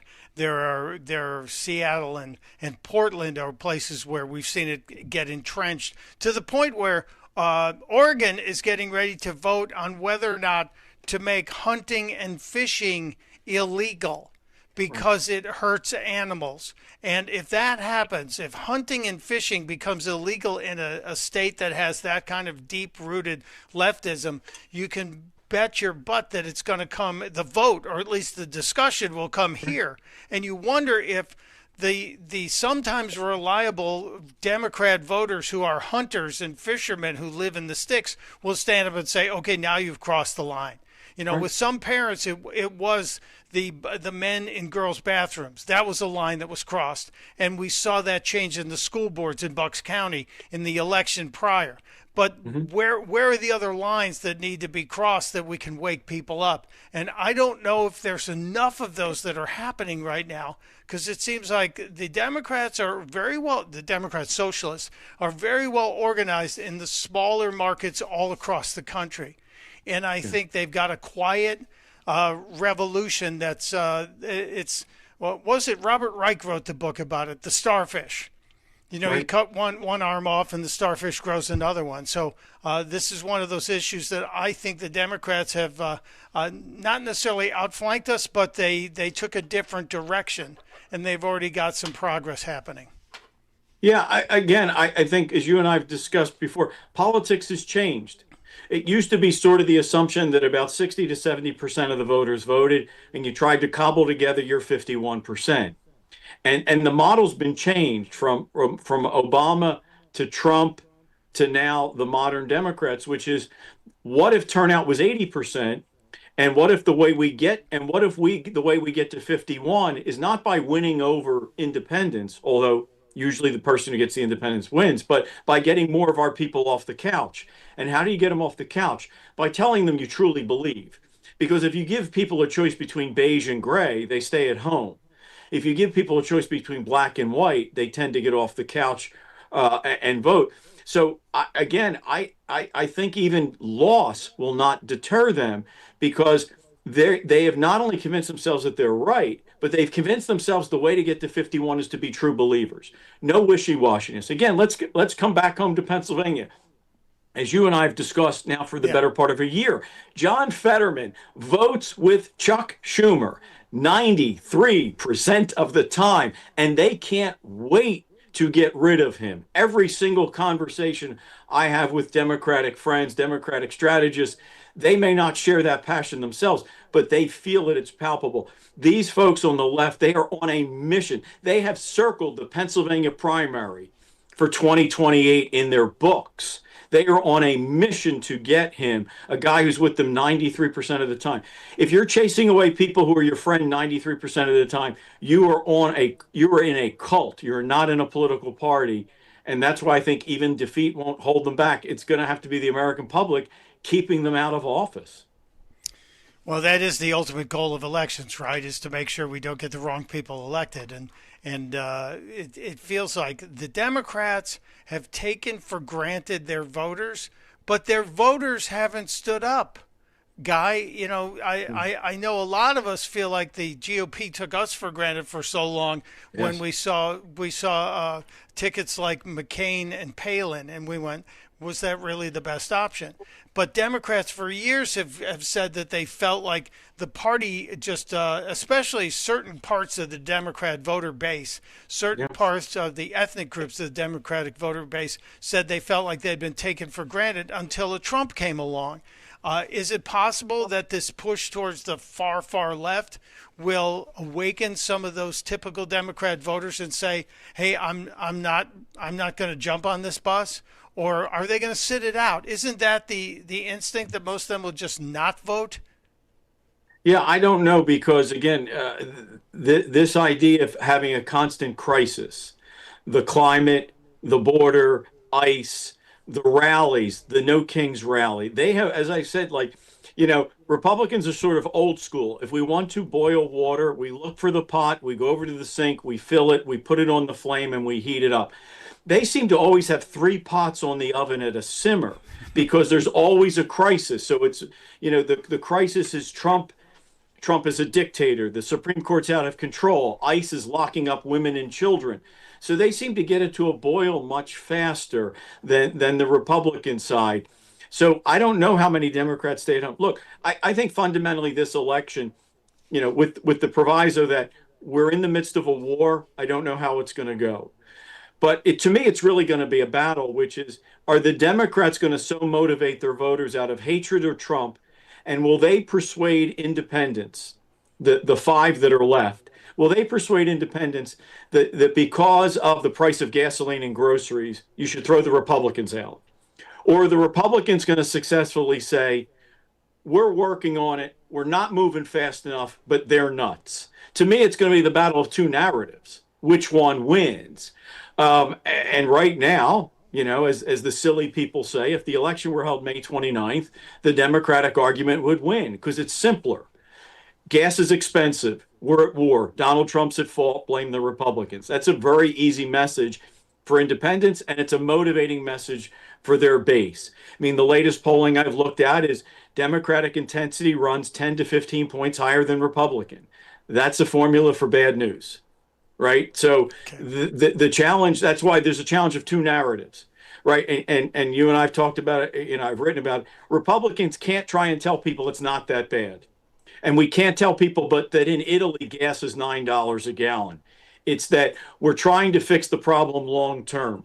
We're trying to fix the problem long term versus, by the way, if you give them power, do you really want the Mondami, Chris Robb of the world running things? Do you really want people who think John Fetterman is not left-wing enough running things? It's going to be a battle of 2 narratives. Can Republicans convince voters that the Democrats are crazy? And can the Democrats convince voters that the Republicans are to blame? Again, you and I've talked about, I think one of the challenges is Republicans don't see that the Congress is helping the president. And if you could convince them that Congress is helping the president, people might get off their couch to help protect a Republican Congress. And right now, they don't see the reason to do that. If Scott Pressler has stood up and said if John Thune doesn't pass the SAVE Act, he's going to primary John Thune and make sure that Thune has a very uncomfortable future. Could something like getting the SAVE Act across the finish line, in your opinion, could something like that make a difference in firing up the GOP base and getting there a little bit of a front assembled, as it were? Yeah, look, I think it's 2 parts. It's 3 things, one of which Congress can't necessarily control, which is the successful resolution of the war. But what can Congress do? 2 things. One is they've got to pass the SAVE Act, and 2, they've got to take the fraud issue seriously. We've now uncovered billions of dollars in fraud, how our money's being wasted and stolen. And I think that when I talk to voters, when I go to events and speak, that's the one that's in everybody's craw. Because particularly at a time of affordability, the thought that even $100 or $1,000 of your taxes went to go line some ward leader's pockets in Minnesota, or went and were stolen in California or Philadelphia. So to me, those are the 2 things that Republicans in Congress could do, the SAVE Act and to do some serious legislation and hearings on the fraud issue, because we want to see results. And you feel like the president is up 24 hours a day fighting. And I know it's not true. Like, I know there are good people. I mean, Dave McCormick is crisscrossing Pennsylvania, at a rapid pace. There are people, there are men and women working, and there are legislators working on local issues. Brian Fitzpatrick, Ryan McKenzie. But as a group, we need the SAVE Act, and we need to take fraud seriously. Otherwise, it's hard to tell folks get off the couch just because the other side's nuts. Our side knows the other side's nuts. They want to know, what are we doing about it? Yeah. And we can point out how nuts they are, but until we show results, I talk about perp walks all the time and shutting down the fraud. All right, let's do a little lightning round here, Guy Shiraki. Where do you stand on the $250 bill with Donald Trump's face on it? Those are what your relative might call an unforced error. Yeah, unforced error. We don't need those things. And look, I know sometimes he does that to tweak the other side, but folks like you and me, I don't need to be spending time to defend that. That's an unforced error. I just, part of me wants to see it happen because I know there will be liberals who will burn them publicly. Right. And I will be laughing at them wasting $250. That would be fun to watch. But I really think it is a distraction, a waste of time. And some of it's trolling. All right, let's talk about this concert where now everybody's dropping out. You know, Martina McBride is the biggest name that's getting the attention. But Dom Giordano had a guest on a caller who called in and said the person who put the lineup together was appointed by Biden, former treasurer of the United States. And right. She was the one who put together this lineup, and now all these people are dropping out. Do you really care that Martina McBride has dropped out? Do you really care that Brett Michaels, formerly of Poison, has dropped out? I feel like he's worried his toupee will be exposed during the festivities. Yeah, look, you won't get my attention until Earth, Wind, and Fire is invited and quits. Look, this is similar to what's going on right now in football with Jackson Dart, right? It's now he had to have a team meeting and apologize. We now have pictures of teammates coming over that could have come over and said, "Hey, nice pass," or "Gosh, it's hot out here." But we're being told what they're saying is, that Trump thing really bothered me, man. I mean, again, these are cultural wedge issues. We're the bad guys. It's toxic to shake Donald Trump's hand. It's toxic to celebrate America. It's toxic to look. I think this is much ado about nothing because, and the intended purpose is we go back to, our dear friend Governor Walz.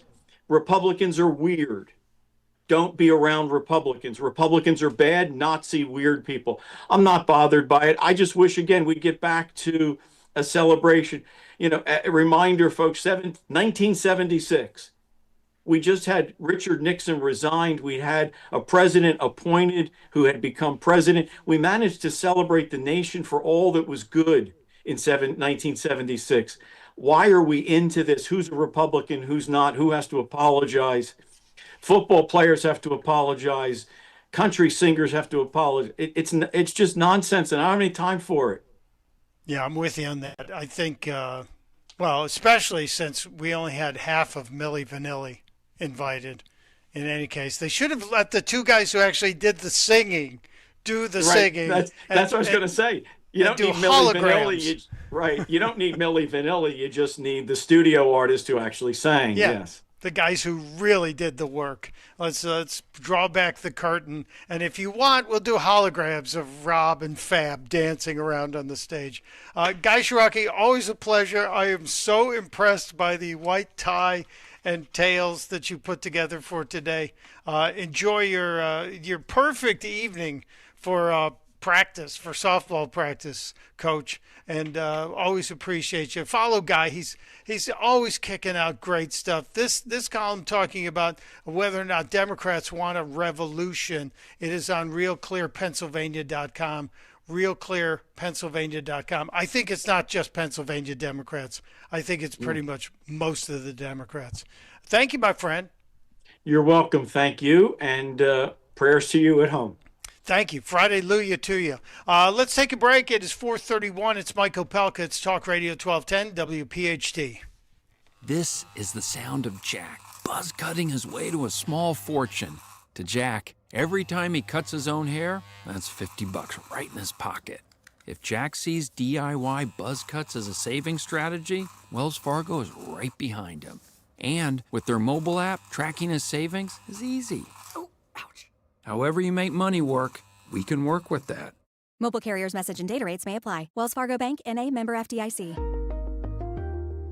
Hey, it's Rich Zioli. My friends at Bob's Little Sports Shop, they want to help you exercise your Second Amendment rights safely and confidently. Family owned and operated for more than 60 years, they'll help you from the permit application to choosing the right firearm for you. Ladies, sign up now for Bob's all-female shoot. Sunday, June 7th at 2 p.m. No firearms ID card or experience needed. Visit bobslittle.sportshop.com. It's a great event and a great place. This ad sponsored by Bob's Little Sports Shop. Looking to elevate your home with timeless beauty? At Suburban Marble and Granite, a proud veteran-owned business, craftsmanship meets premium quality. They source only the finest imported stone from around the world, perfect for kitchens, bathrooms, slab walls, outdoor spaces, and custom projects that truly stand out. From design to installation, their team delivers A+ service and stunning results every step of the way. Suburban Marble and Granite, endless possibilities, spectacular results. Visit suburbanmarble.com to get started today. Your heart's rhythm is what keeps you moving through your heart. Don't take chances. DemandDeborah.org. Attention. Have you racked up $10,000 or more in credit card debt?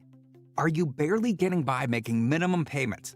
With credit card debt reaching all-time highs, National Debt Relief is notifying consumers about significant debt relief options currently being made available to help those with overwhelming credit card debt. These options may reduce a large portion of credit card debt for those who qualify. You don't need to declare bankruptcy or take out a consolidation loan, and you may only have to pay back a fraction of what you owe, even if you have bad credit. National Debt Relief has already reduced the credit card debt for more than 550,000 consumers. So don't wait. If you owe $10,000, $20,000, or even $100,000 in credit card debt, you can now take advantage of this financial debt relief as the cost of living continues to skyrocket. To check what debt reduction you may qualify for, call 800-358-6868. That's 800-358-6868. Again, 800-358-6868. Time now for today's Spotlight on Tech, sponsored by Red Pocket Mobile. Apple is using new AI capabilities to improve accessibility on its devices, with new features including magnifier and voiceover, which describe on-screen information or a user's surroundings for people who are blind or have low vision, while voice control allows users with a range of physical disabilities to use the iPhone and iPad entirely by voice. The new features using Apple Intelligence will debut later this year. I'm Jason Brooks. Wesley Financial Group is not a law firm, and Chuck McDowell definitely not an attorney. This is Chuck. If someone talked you into buying something really silly and you want to get out of that silly little thing, my advice, get the facts. Call me and I'll send you our timeshare exit kit absolutely free. Inside, you'll learn how timeshare works and all your options for cancellation. Call Wesley now for your free timeshare exit information kit. 800-384-9393. That's 800-384-9393. My name is Whitney Allen, and I'm a widow. My husband, Ryan, died. We never thought we'd ever have to use life insurance, but the unexpected happened. With Ethos, signing up was fast and 100% online. You can get a quote in seconds, apply in minutes, and get same-day coverage. No medical exams, and you can get up to $3 million worth of coverage. I'm grateful we were prepared. Get your free quote at ethos.com/radio. That's ethos.com/radio. Paid spokesperson. Time spent on application may vary. Online health questions required. If you're struggling to hear conversations, TV, or the people you love, now there's an easier, more affordable solution without spending thousands. Audion Hearing makes high-quality, rechargeable hearing aids starting at just $98 with free shipping and dedicated one-on-one support in the comfort of your own home. No doctor's offices, no pressure. Clearer hearing delivered right to your door. Join over 1 million happy customers hearing life more clearly. Visit audionhearing.com. That's AUDIEN hearing.com. Amazon Business. With smart business buying, innovative AI tools optimize your purchasing experience, paired with delivery options built for business. Learn more at amazonbusiness.com. Broadcasting live from the Piazza Premium Automobile Studios. Powering your drive with 10 brands and 20 locations. Talk Radio 1210, WPHT.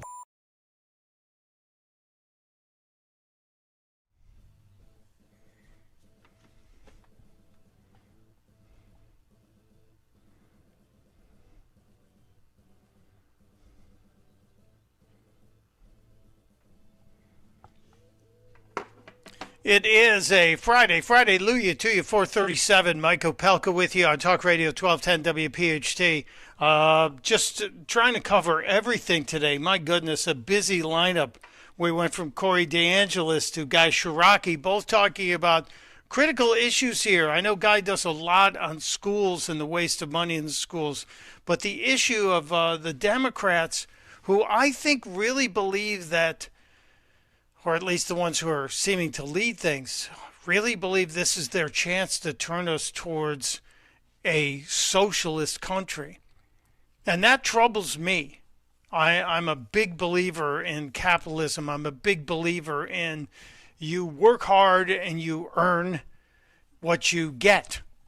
And that taking it from somebody else is ultimately wrong and will not end well for anybody involved. So what I'm seeing in New York City with this guy Mamdani, and what he's ultimately looking like he's probably going to get away with trying to take away the property of people and then hand it out to these nonprofits, which will then be given all kinds of power because of the inherent wealth of owning property. Imagine owning hundreds of millions of dollars of property in New York City and not having to pay for it, but yet you'll be able to monetize it. You'll be able to get loans against it. You'll be able to, it's like getting a HELOC on a house you've lived in for 20 years, and you have a whole bunch of equity. This will put power in the form of money in the hands of organizations that didn't earn it, that didn't build it.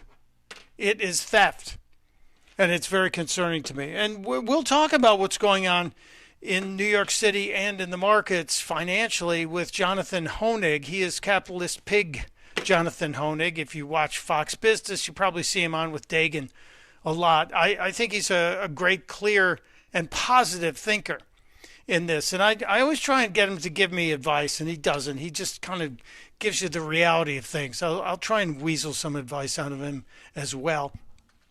We had Guy talking about the New York Giants, Jackson Dart, and the fact that this guy introduced Donald Trump last weekend, and suddenly he's now hated by half the country. Are you kidding me? President Trump had comments about Jackson Dart, which I think the president meant well by saying some nice things about the Giants quarterback. But I don't know if this helped. I really don't know. Can we run cut 7, please? So I wish I looked just like Jackson. This is a guy. I said, is he a male model or what? He's a handsome guy, like a beautiful guy, and a conservative guy. He said, "I love you, sir."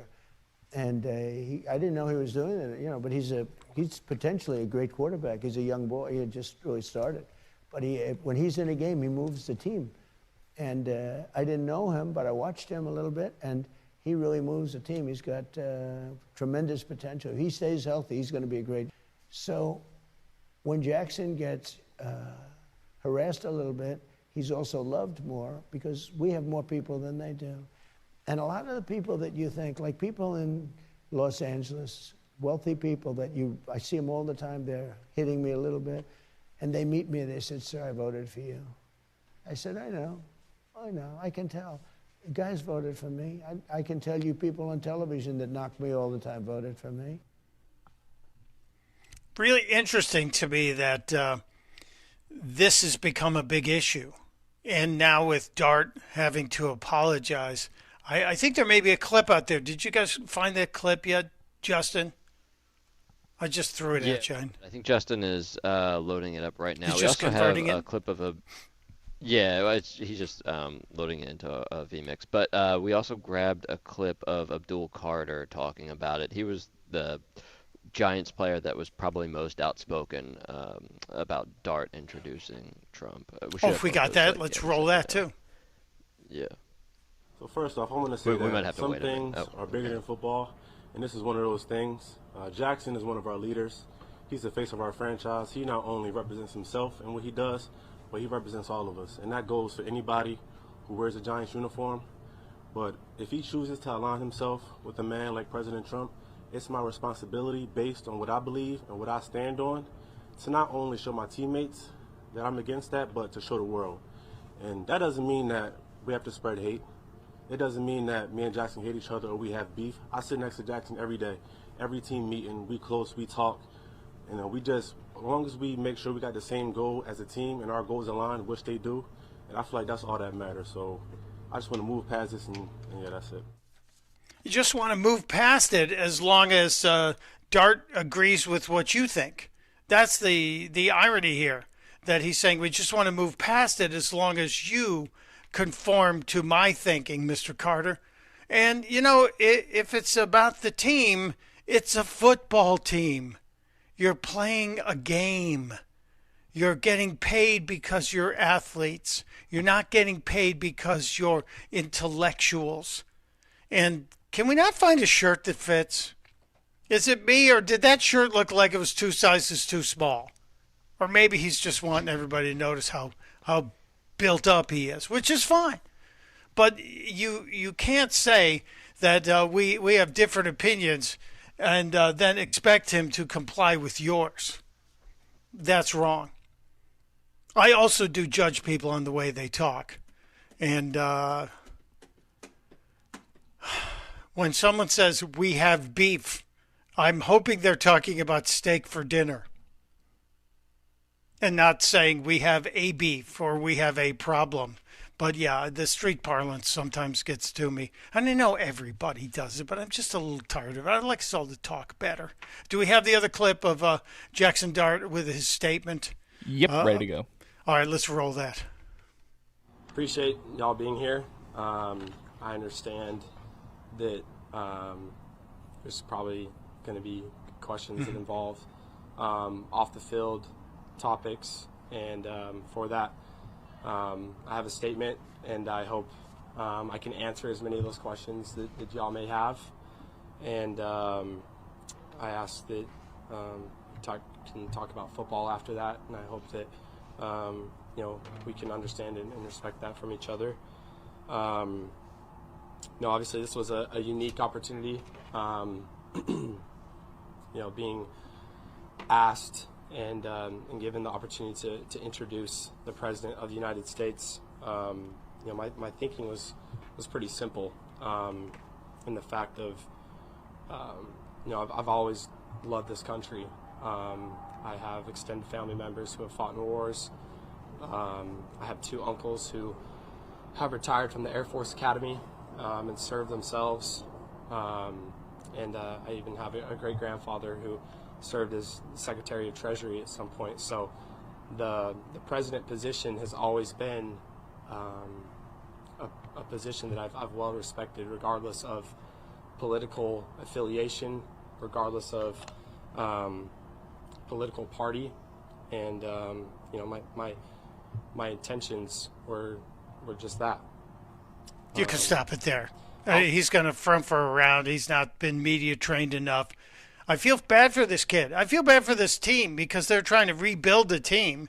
And this is going to be a controversy that will be asked about all the way through the training period, all the way through the preseason, all the way up to the opener, until they start winning on a regular basis. This will always be an undercurrent. And the reality is the statement he made about respecting the presidency there, although he didn't put it as cleanly as I just did, is one that needs to be talked about. The reality is we all have to respect the office. You don't have to respect the man, but you respect the office.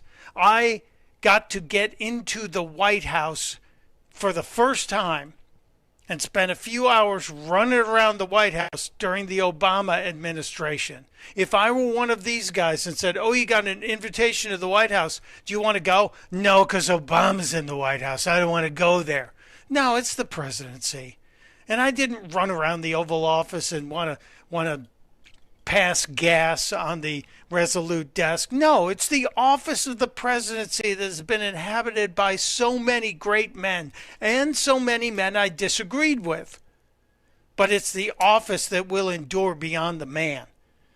I just wish the Giants had better media training for both sides of these guys. But this is a shame. And part of me wants to, I'm kind of in an evil way, hope that the New York Giants win the Super Bowl so Trump will invite them to the White House. And then we'll see how many members of the team would actually show up, which would be an interesting dilemma to. Their head to coach has gone to the White House and met with Trump multiple times with the Harbaughs. Sure. So where's Abdul Carr?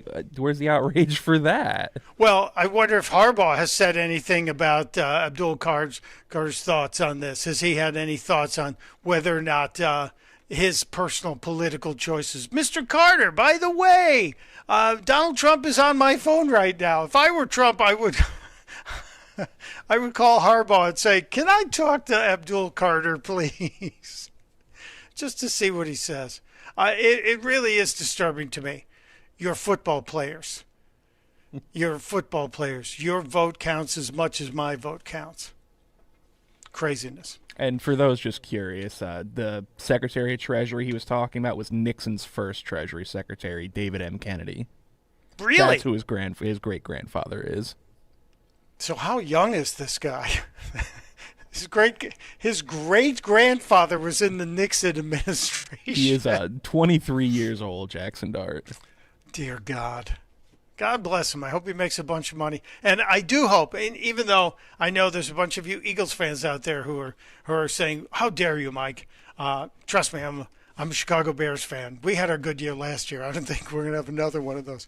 But I would hope and pray that if my soap opera wife's writing experience would come true, she would have the Giants win the Super Bowl. So all these guys get invited to the White House and they have to shake hands with the president or not show up and be a bunch of babies, which probably is going to happen. A couple other things that we have to get to today. Let's talk about space. I want to talk about the aliens.gov website, but last night, and there is, you have to see the visual on this. If you're on the YouTube channel, you'll see it. Last night, Jeff Bezos launched one of his Blue Origin rockets. And correct me if I'm wrong, DeSantis, wasn't the Blue Origin rocket, wasn't it the one that sent the 5 women up to touch space and come back down to Earth? Wasn't it a Blue Origin flight? Yeah, that was a Blue Origin rocket. I think it's a different type, though. This was a New Glenn rocket, which I believe is a bit larger. Sure. I mean, he's trying to keep up with Elon and launch bigger rockets to get a piece of that money to transport stuff into space. It's been very profitable for Elon to be transporting things to the International Space Station, to launch satellites, etc., to set up the Starlink network, if you will. But last night, one of Bezos's Blue Origin rockets, one of the new bigger ones, was getting ready to launch from its complex right around the corner from Cape Canaveral, Florida. And the night sky lit up. If you can roll that video, we'll talk about it. This is crazy. See the rocket taking off? Sort of. And then it blows up in a massive explosion. And it looks like what you might assume the skies would look like if some giant nuclear bomb blew up. Look at the size of the cloud if you're watching on the YouTube channel. But the reaction of Elon Musk was, I thought, the most interesting thing in all of this. Did you see the reaction, DeSantis? He said something snarky. I can't remember exactly what it was. He just said, "Rockets are hard." Yeah. And I thought, oh my God, that is epic trolling.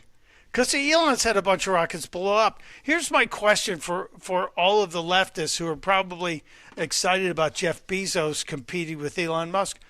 Don't they get worried about all the carbon footprint thing? Because when a rocket blows up like that, that is a giant explosion on the planet that can't be good for the atmosphere around it. I'm just saying. It was also really bad for the launch pad. Apparently that's like the biggest concern right now, because Blue Origin was supposed to send a bunch of satellites into space soon that would, I believe, had something to do with Amazon's new they're mirroring Starlink. It was like internet access through Amazon. But now with this damaged launch pad, they don't have a backup basically that's capable of being used for a rocket as big as these like New Glenn rockets. So they either have to borrow a launch pad from SpaceX, which I can't imagine Elon's going to be too anxious. I'm sure it'd give a good rate. Yeah, oh yeah, very generous. Yeah, I'm sure Elon would be like, "Oh yeah, I got you covered. I got a launch pad for you. And by the way, I use mine to launch, and then we land out in the water on those little rafts when he lands his boosters, etc. Wow, this is interesting to watch two of the world's richest men trying to have this space pissing contest, if you will, launching it. And do we have time to run the aliens.gov website that launched yesterday, or should we hold definitely. it? Yeah, we can tweet that. It's a short clip. So yesterday, the White House announced that they're launching a new website called aliens.gov. And on the heels of all the UFO news that's been coming out, it's still not any real meat to those stories. I was like, oh, this will be great. And I tuned in for it too. And I hope you're watching in the YouTube channel because you'll get to see it. This was absolutely amazing. When you put into your browser aliens.gov, you're treated to something that looks like it's out of the War Games movie. Go ahead and roll that thing. This is crazy. You see a guy kind of getting sucked up into a craft. Taking over a fence. The YMCA theme in the background. Yeah. But then if you go to aliens.gov, do you know what you see? No, I haven't been there yet. What do you get? Oh, you need to, we need to get a little screen grab of that. If you go to aliens.gov, you get a black screen with a green type that looks like it's from a cathode ray tube monitor from 1982. And you have the typing across the screen about aliens. But I don't think they're talking about little green men. I think this is the Trump administration talking about people crossing our borders and coming here and doing bad things. I just checked the website. Yeah, it's They Walk Among Us with the X-Files tune playing in the background. Yeah. You hear the X-Files tune. I said, they walk among us. They came here uninvited. They're causing problems. They've embedded themselves. But he's not talking about little green men. He's talking about the 20 million people that the Biden administration allowed to cross over into our borders and wreak havoc on our economy and people's lives. It's a really brilliant PR trick, and it's gone really kind of unnoticed because I guess a lot of people didn't figure it out right away. I actually have it up if you want to show it to the YouTube channel. Yeah, show it to the YouTube channel. We got a couple of people hanging out. Check it out. This is very interesting. So you hear for those of you on the YouTube channel, you can't hear the X-Files tune. They walk among us. For years, the U.S. government has kept a closely guarded secret. Aliens have been walking among us, living in our neighborhoods. I can't read that right now. Interacting with us on a daily basis. They've shot. It's all about illegal aliens. It's not about green men. But everybody thought it was. Really well done from the administration. The truth is no longer out there. It is right here, right now. This is the Trump administration. I give them big props on this. Very well done. All right, second hour in the can, just around the corner. My friend, the capitalist pig, Jonathan Honig's going to talk to us. Where are we in the economy? What's going on? The Dow Jones crashed the weekend at 51,000. That's another record. Are we in good shape? Could we be in better shape if there wasn't a war? We'll break it down, and we'll talk about some of the other warning lights that are going off. It's Opelka and Talk Radio 1210 WPHT. Carpal tunnel syndrome, heart failure that doesn't improve with common medicines. These are some signs and symptoms associated with ATTR-CM, or the cardiomyopathy of ATTR amyloidosis, a serious heart condition with symptoms that get worse over time. Amvuttra, vutrisiran, is a prescription medicine given by a healthcare provider that treats ATTR-CM in adults to reduce heart-related death, hospital stays, and urgent visits. In a clinical study, Amvuttra was proven to help people live longer and have fewer heart-related hospital stays and urgent visits over 3 years compared to placebo. Amvuttra lowers the amount of vitamin A in your blood, which can affect vision. Other side effects include pain in the arms or legs, pain in the joints, and shortness of breath. These are not all the possible side effects of Amvuttra. For prescribing information, call 1-833-256-2748 or learn more at amvuttra.com. Ask your doctor about Amvuttra for ATTR-CM. In Philadelphia, Chase is proud to root for the home team because they're our team too. We cheer from the bleachers and on the sidelines. We cheer for gymnasts, and quarterbacks. And with more than 80 local Chase branches and 5,000 nationwide, we are right beside you, Philadelphia. Neighborhood bankers, digital tools, national strength. Chase, make more of what's yours. JP Morgan Chase Bank, N.A. member FDIC. Our yoga instructor challenged us to find inner peace. I found it faster than anyone.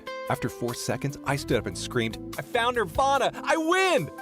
They asked me to leave. I guess they don't respect winning.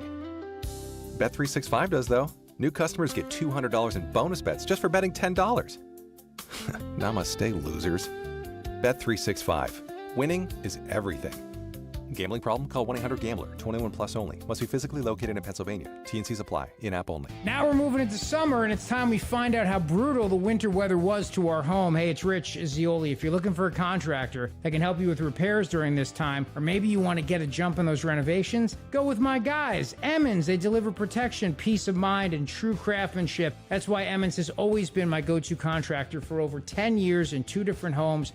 And they even just remodeled our kids' bathroom. Plus, you're going to get American-made products, American-made roofing products to lifetime warranted Owens Corning roofs built to handle severe weather, siding that elevates and insulates your home, and made in America, windows and doors that blend style and performance, made in America. Emmons has you covered every step of the way. So go to emmonsroofing.com, upgrade your home with confidence, make sure you tell them I sent you, and always go with the company that I go with because I trust them and they've delivered for me each and every time in 2 different homes. That's Emmons Roofing, emmonsroofing.com. Summer is here, and that means pool days and patio nights. But is your uneven concrete making your backyard feel more like a construction zone than a vacation spot? Stop worrying about stubbed toes and stumbles. Keystone Guncrete can level your pool deck and patio quickly and cleanly, saving you thousands over the cost of pouring new concrete. We'll have your backyard party ready before your water even gets warm. Head to KeystoneGuncrete.com. Remember, Guncrete is spelled with a K. Mention 1210 and we'll take $50 off your project.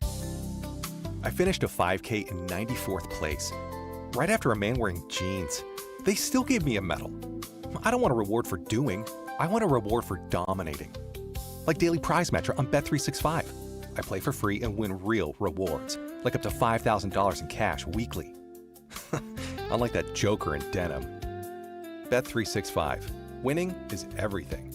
Gambling problem? Call 1-800-GAMBLER. 21 plus only. Must be physically present in New Jersey and Pennsylvania. T's and C's apply. Summer is here, and that means pool days and patio nights. But is your uneven concrete making your backyard feel more like a construction zone than a vacation spot? Stop worrying about stubbed toes and stumbles. Keystone Guncrete can level your pool deck and patio quickly and cleanly, saving you thousands over the cost of pouring new concrete. We'll have your backyard party ready before your water even gets warm. Head to KeystoneGuncrete.com. Remember, Guncrete is spelled with a K. Mention 1210 and we'll take $50 off your project. Hi, this is Larry Steinhaus, and I want to let you know that I buy houses. I buy houses from people that may be a tired landlord, maybe somebody who's having trouble selling their house, or maybe someone who needs to sell their house quickly. Well, all you need to do is call 855-939-1137. That's 855-939-1137, and I promise to answer the phone and help you with your situation. That's right, your house may be cluttered. It may be a house that a relative left you, or it may just be a house you just want to get rid of. 855-939-1137. Uh-oh, Brad's buzzed. Oh, yeah? Yeah, he's starting with the woots. And now a speech. I just want to say that friendship is about heart and brain. Who's with me? Good thing is, he knows when he's buzzed. And my brain is saying, when it's time to go home, somebody call me a ride. Love that guy. Me too. Know your buzzed warning signs? Call for a ride when it's time to go home. Buzz driving is drunk driving. A message from NHTSA and the Ad Council. As Philly celebrates 250 years, it's a reminder that the businesses that last are the ones you can truly trust. That's why so many families rely on United Tire and Service. When it comes to your car, you deserve honesty, clear explanations, and no pressure. Just experienced mechanics who tell you what you need, what can wait, and get the job done right. With more of us keeping our cars longer than ever, having a team you trust really matters. Visit UnitedTire.com or your locally owned United Tire. Don't drive alone. Drive United. WPHT, HD, WOGL, HD3, Philadelphia. From the Piazza Auto Group Studios, experience the power of one with 8 brands and 25 locations. Always live on the free Odyssey app. Now, The Drive at 5. 30 minutes of nonstop talk from Talk Radio 1210 WPHT. He's a voice that cuts right through. Truth is hard, wild and true. Turn it up, feel that sound. Mike Opelka's in your town. Mike Opelka on WPHT. Rockin' Philly talk loud and free. Keep it locked, don't touch that dial. WPHT. Mike Opelka style. It is 5:03, and it's also Friday, so we're wishing you a huge Friday. Hallelujah. We kick off the weekend, the final weekend of the month of May. Certainly an interesting month if you look back on when we started and where we are. I admit I'm one of the people who had hoped and prayed that we'd be done with the Iran thing. I really was hoping that the Iranian military action, okay, let's call it a war, that it would be over by now, kind of the same way the Venezuelan situation, the military action there ended quickly, and that we'd be moving to monetize the oil in that region for the benefit of the Iranian people, and there would be regime change. But here we are. The president reportedly left the Situation Room without making a decision. There's all kinds of rumors. That's why I don't talk about it too much in terms of specifics, because you don't know who to believe until the President of the United States tells us from his mouth, not from a spokesperson, here's the deal. I'm not believing anything Axios posts or CNN hints about or Fox tells you until it's done, because the rest of it is just noise. But there are things happening. I'm looking around our world, and obviously the instant one we see is when we fill up our gas tanks. It's still expensive, although one of the stations by me in Delaware today was $3.99 a gallon for regular. Just saying. So when the price of crude drops under $100 a barrel and under $90 a barrel, you do see a little bit of a decrease. Not as fast as it went up. I heard Sean Farish say the prices go up like a rocket and come down like a feather. And he's correct. But to talk about the economy, because there are other issues out there inside the economy, I reached out to our friend Jonathan Honig of capitalistpig.com. If you pay attention to a lot of the financial news, you probably see Jonathan popping up here and there. I saw him with Dagan McDowell yesterday on Fox Business, talking about a lot of different things, specifically an issue we talked about earlier this week, the new mayor of New York, who's kind of scaring a lot of people.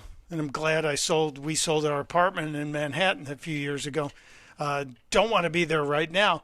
But Jonathan Honig is joining us right now. Jonathan, thanks for making time, my friend. How are you? Mike, it's great to be back with you. And it's extraordinarily scary in New York. I mean, Mayor Mondami is talking about literally property confiscation, literally thievery, as Brian Brenberg talked about it on Fox Business the other day, taking what he determines to be derelict landlords and just taking their buildings away for the so-called public goods. So, a really tough time, I think, to be a land owner or an apartment owner in New York City.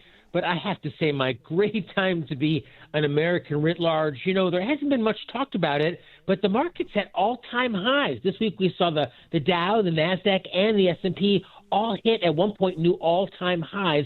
Now, a lot of that is being shepherded by this AI that is certainly driving the train, but it's great to see that American innovation, once again, leading the charge globally. There's no country that's doing as well as the U.S. right now when it comes to stocks.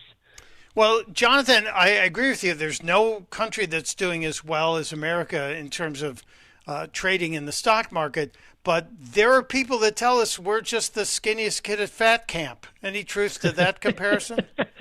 Well, look, there are issues, and we saw one of them pop up this week, which is inflation. In fact, the Fed has its own preferred inflation measure. It's called the PCE. That's the Personal Consumption Expenditures Index. Basically, 3.8% in April. A lot of that has to do with oil, but, we're talking about a target of 2%. So, we're looking at the highest core inflation reading in 2.5 years. So inflation, in a sense, Mike, inflation's kind of going the other way. And look, I'm with you. I'm glad to see oil below $100 a barrel as we go into the weekend. But we are also going into the summer driving season. And one analyst said that he could see gas nationally hit $5 a gallon this summer unless we get the whole Hormuz Strait flow figured out. Nationally, U.S. gas is about $4.46 right now. If we don't get this figured out, it could hit $5 a gallon over the summer. And, for the average family, you're talking about an extra $2 or $3 grand a year. It's real money. It is real money, and it also affects beyond the average family and how far they can travel. It puts an additional tax, if you will, on everything, because food gets delivered by using fuel, gas, or diesel. So everything that affects our lives, food and goods delivered, airfare becomes more expensive. And I heard about a month ago during the second month of the Iran war, the European airlines were saying they're running out of jet fuel. And I haven't seen any reports on that, Jonathan, and I know it's not on our list of topics here, but have you heard anything about air travel in Europe being at risk? Well, you've certainly seen prices go up globally, Mike, as you said. I mean, I'm a very frequent traveler, not internationally, but domestically, the prices that used to be, the flights that used to be at, say, $310 or $330 or $370 are now in the 6s or 7s. So that's a change. Wow. And I think your comment, too, about, prices going up very quickly. This really has not been figured out yet, not necessarily just the war in Iran, but the bigger inflationary issue. And I wish it was just oil prices that were up, Mike, but as you said, it's grain prices, it's tin prices, it's copper prices, some of the base metals, even some of the agricultural commodities all up recently. And, when you look at the big picture, and many of our listeners, I know they're not necessarily trading on Wall Street or with big portfolios, but the $100 that you had 5 years ago, Mike, it's only worth about $80 today. So that $100 has just lost about 20% of its purchasing power in just 5 years. And that same basket of goods that you bought for $100 now costs $125. So that's that scourge of inflation, even at that low level, really eating away at everyday people's purchasing power, week after week and month after month. And that's really the evil kind of growing within the markets and with the economy right now. Yeah, and I'm waiting because this is about the time of year where whoever is in charge of the country, if the economy's going well, they put out the estimated cost of your 4th of July barbecue. And if the prices are going up, your opposition is going to put that out. So I imagine in the next week or two, we're going to see that projection. If the inflation's going up, it's not going to be looking very good. Yeah, I mean, there was kind of a sobering story out this week. I mean, it was from a study coming from the New York Fed. CNN had the story, but it was the New York Fed study that you had this year 10% of U.S. households saying that they did not have enough food, 10%. And that's up from only 4% in 2020. So almost more than a doubling of people saying that they are skipping meals literally due to food costs versus where we were in 2020. So, that inflation, even at low levels, Mike, I'm barely old enough to remember it, but Gerald Ford famously called inflation public enemy number one. And you can really see it. I mean, you've got, so many of our listeners that they worked their whole lives. Maybe they saved $500,000, $600,000, $1 million, and realizing that it ain't what it used to be. And that's that true danger of inflation, especially for people living on a fixed income or somewhere near retirement. Yeah, and we do have a lot of people living on a fixed income in this country. There are a lot of seniors who rely on their Social Security and or retirement. And if they've planned for 2 or 3% inflation and now it's up closer to 4%, that's going to shorten the usable life of that fund that they have or the dollars they get every month. Jonathan, I saw a number that was kind of disturbing this morning that they're seeing a spike in people drawing money out of their 401k plans. usually only for emergencies. Correct me if I'm wrong, but you've always said this is a really bad idea. Yeah, I mean, certainly you literally pay a penalty to use your own money, but it's also indicative of a real reality that they've called it the so-called K-shaped economy, but even as the market hits all-time highs, Mike, as you said, there are many indicators that everyday Americans are struggling. Emergency withdrawals from 401ks, record highs on credit card balances, the average family having something on the order of $11,000 in credit card debt month after month after month. And, consumer sentiment, this is a real interesting indicator. Consumer sentiment is at an all-time low now. It's lower than it was during the 70s oil crisis. It's lower than it was during 9/11. It's lower than it was during the Great Recession or during COVID or even the inflationary surge after COVID. So people are very down on the economy, and I think you're seeing that reflected as gas prices are almost up 50% in just a matter of weeks. Well, so what changes that, Jonathan? Is it news reporting, or is it reality of the people having to pay for their gas every time they fill up, or is it a combination of both? Because I feel like with the mainstream media dominated by so many people who aren't fond of this administration, they're not going to be exactly cheering the economy until it's gas is under $2 and inflation is at 2%. So there's not going to be a whole lot of positive reporting on it. But yet the sentiment is driven a lot by some of the reality. So what's it going to take to get consumer sentiment back up, do you think? I think we're going to need to see this inflation toothpaste, if you will, Mike, stuffed back in the bottle. And if we look at history, a little bit, I mean, it took some pretty aggressive cuts. Not only during the Reagan administration, but also during the Carter administration. People don't give Jimmy Carter enough credit. He was a great deregulator, and President Trump, to his credit, is doing the same thing. I think part of the reason that gas prices haven't spiked so much is because the president has been fossil fuel friendly and been very deregulatory on that front. So it's good to see. It sounds a little backward, I know, but it's actually good to see these oil companies making lots of money. They're reinvesting that into new production.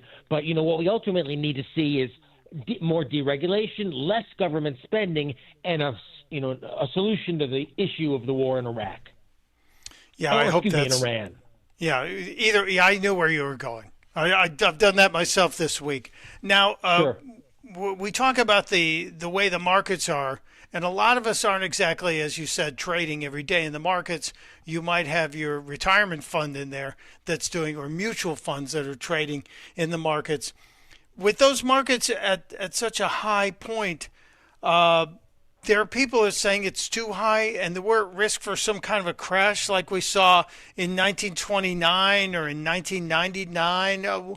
What's the risk that this could actually crumble in front of us and exacerbate the situation?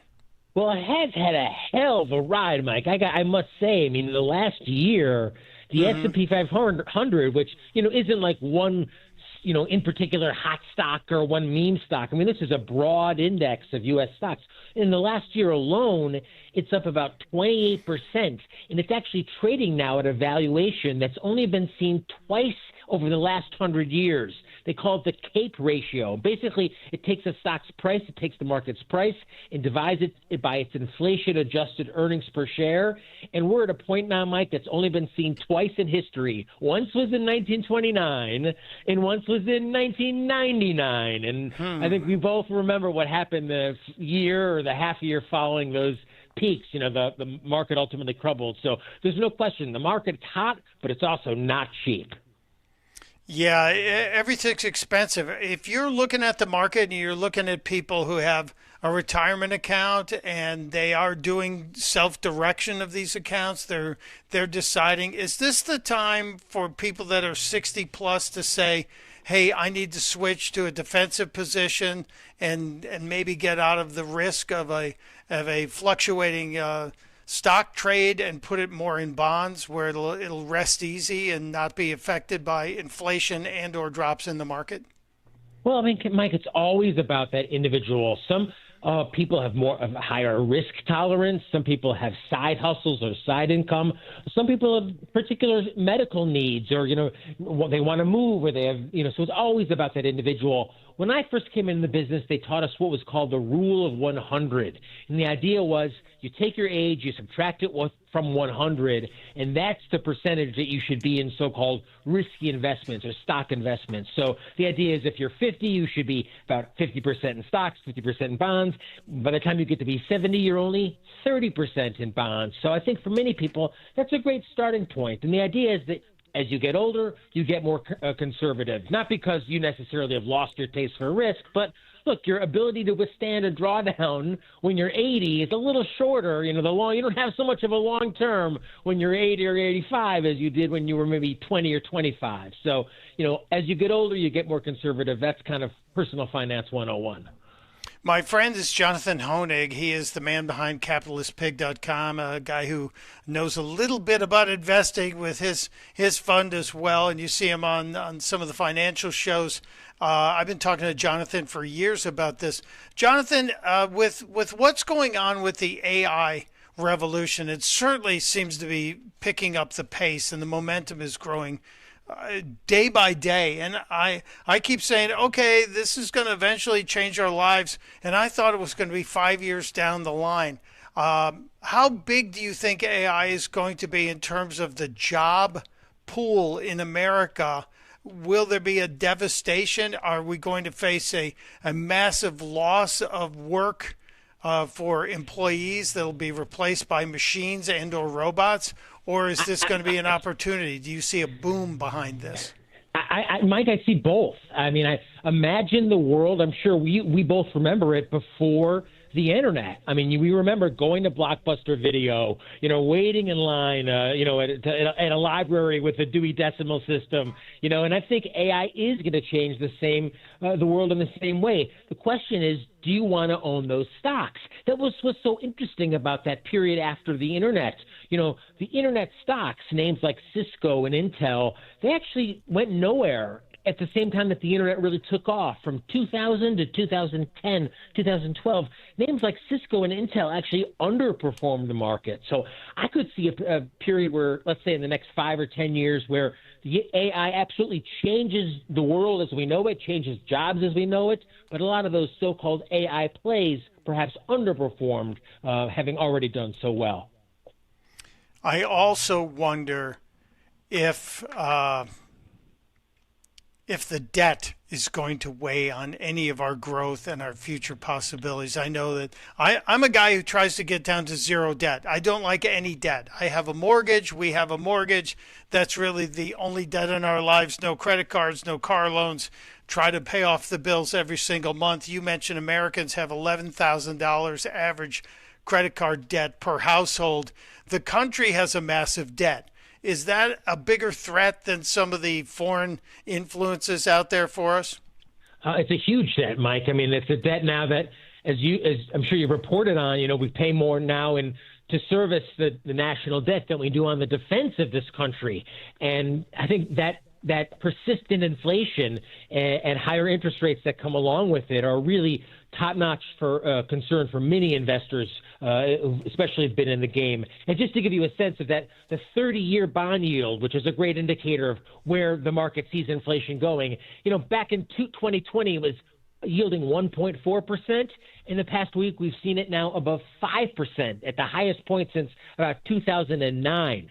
So we are starting to see, interestingly, as President Trump is calling for lower interest rates, we're actually starting to see higher interest rates as the market expects higher and higher inflation ahead.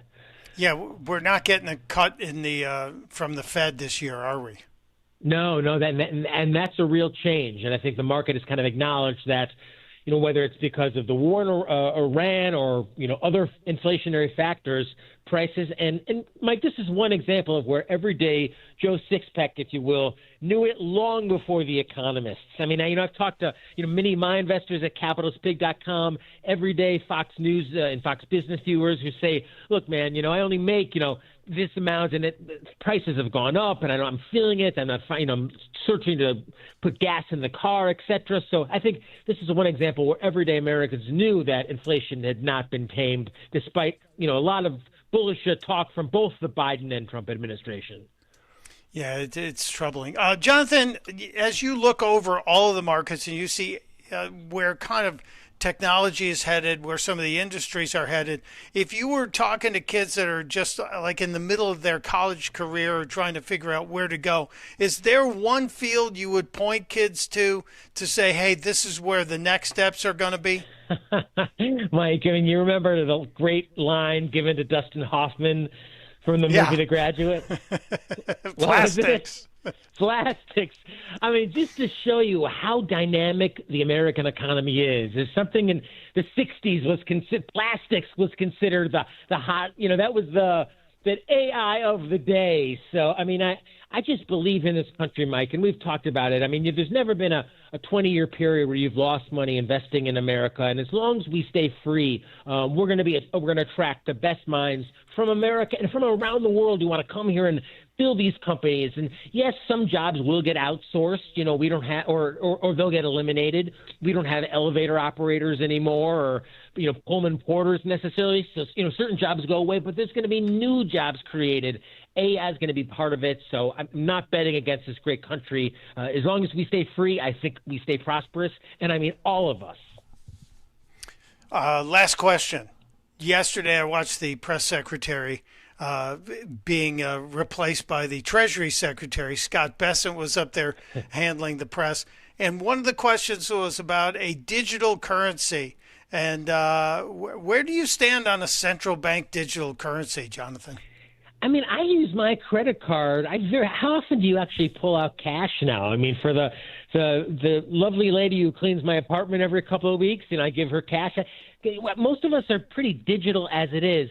But I also respect, Mike, for many people, using cash, there is a level of anonymity about it. You can't necessarily be tracked in the way that you can with a credit card trail or a digital credit trail. So I think we'll see some sort of digital currency from the U.S. government, way to transact or trade or store wealth somehow digitally. And, it'll be interesting to see because Bitcoin is disappointing a lot of investors. I believe Mark Cuban came out recently and said he's liquidating his Bitcoin position. So, that's been a place that's been kind of hot for many, many years now. And we're going to have to see if that's a trend that continues, not just digital currency for the dollar, but digital currencies writ large, given the fact that most of us have digital currency even as it is.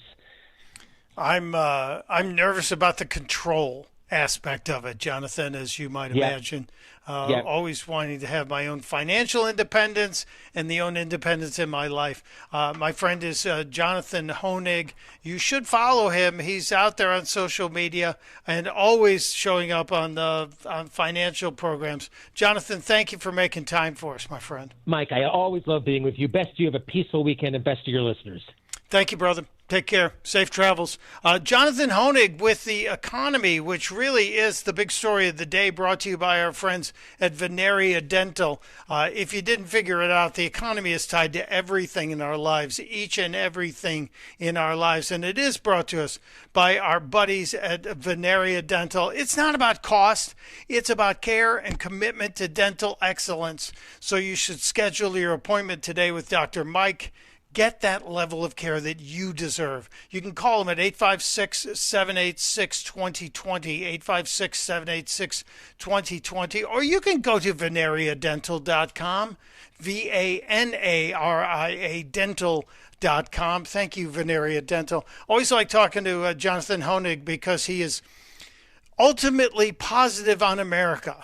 We're in an economic situation that we are suddenly having higher inflation than President Trump wants, than any of us want.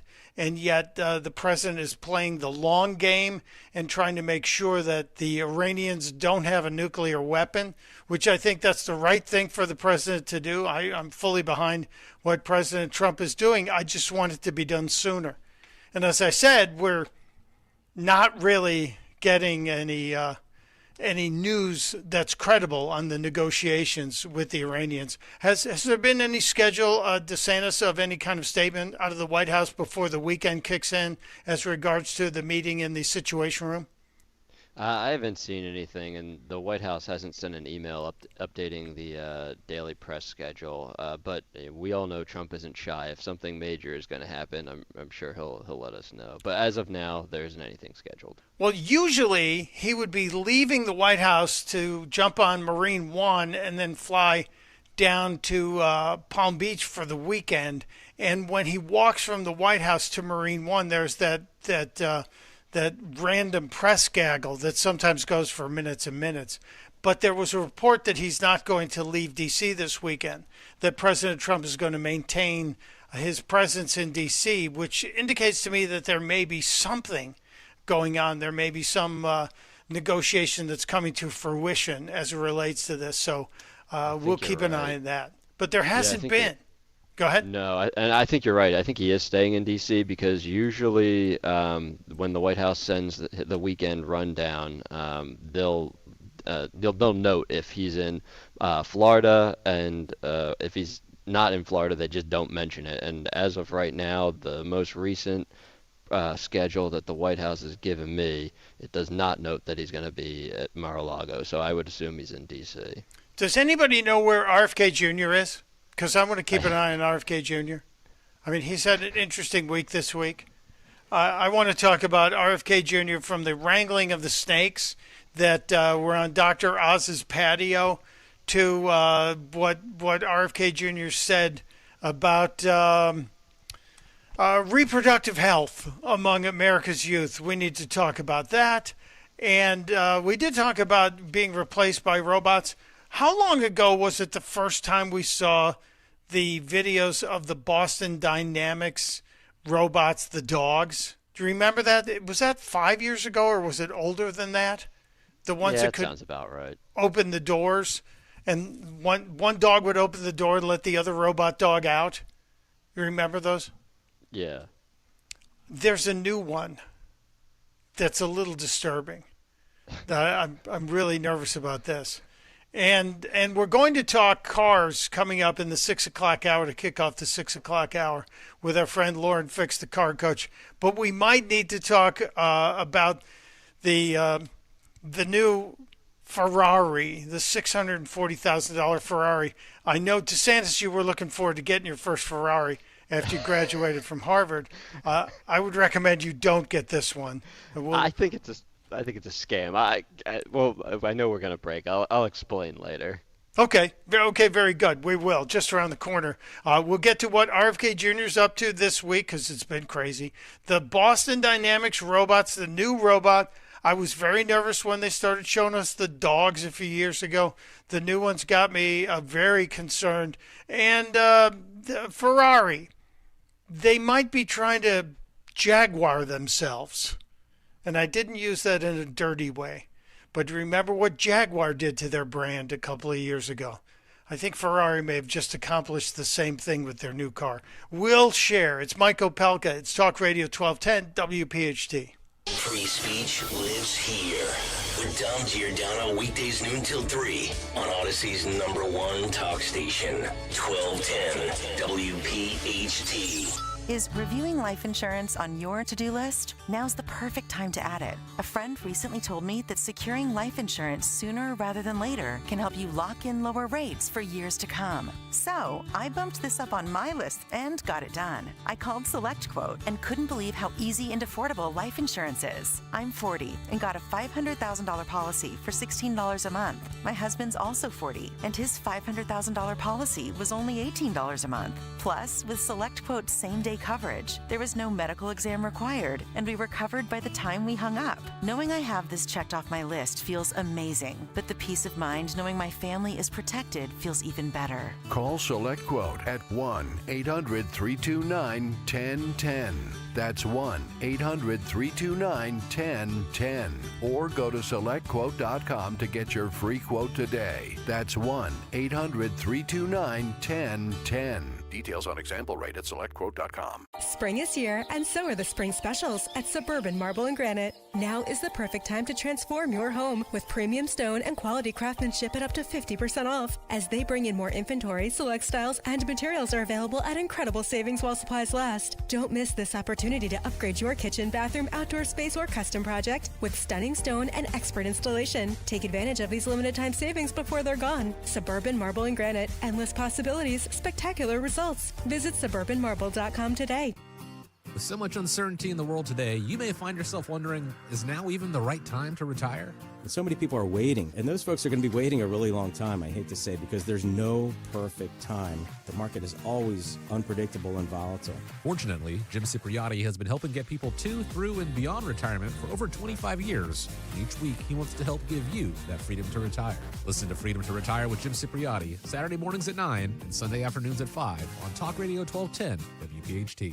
Hi, this is Dom Giordano. Attention, Pennsylvania, New Jersey home sellers. If you're over 60 and even thinking about selling right now or next year, do not start too late. Sellers are losing thousands before the sign ever goes up. They fix the wrong things, guess on price, and get blindsided at inspection. Learn how to sell smart and protect your equity with me and my great friend Diane Cardano-Casaccio with Cardano Realtors at her free home seller seminar June 9th at the Hilton Garden Inn in Fort Washington. Meet me, enjoy wine and appetizers at 5 p.m. Then the seminar starts at 6 p.m. Should you downsize now or stay put? What about capital gains? How do you declutter 30 years of stuff? What should you fix or not fix? Should you sell as is? And how do you price and market your home to sell fast? All attendees get a free copy of one of Diane's 5 books, your choice. Diane Cardano says RSVP now. 215-576-8666 or go to 215-576-8666.com.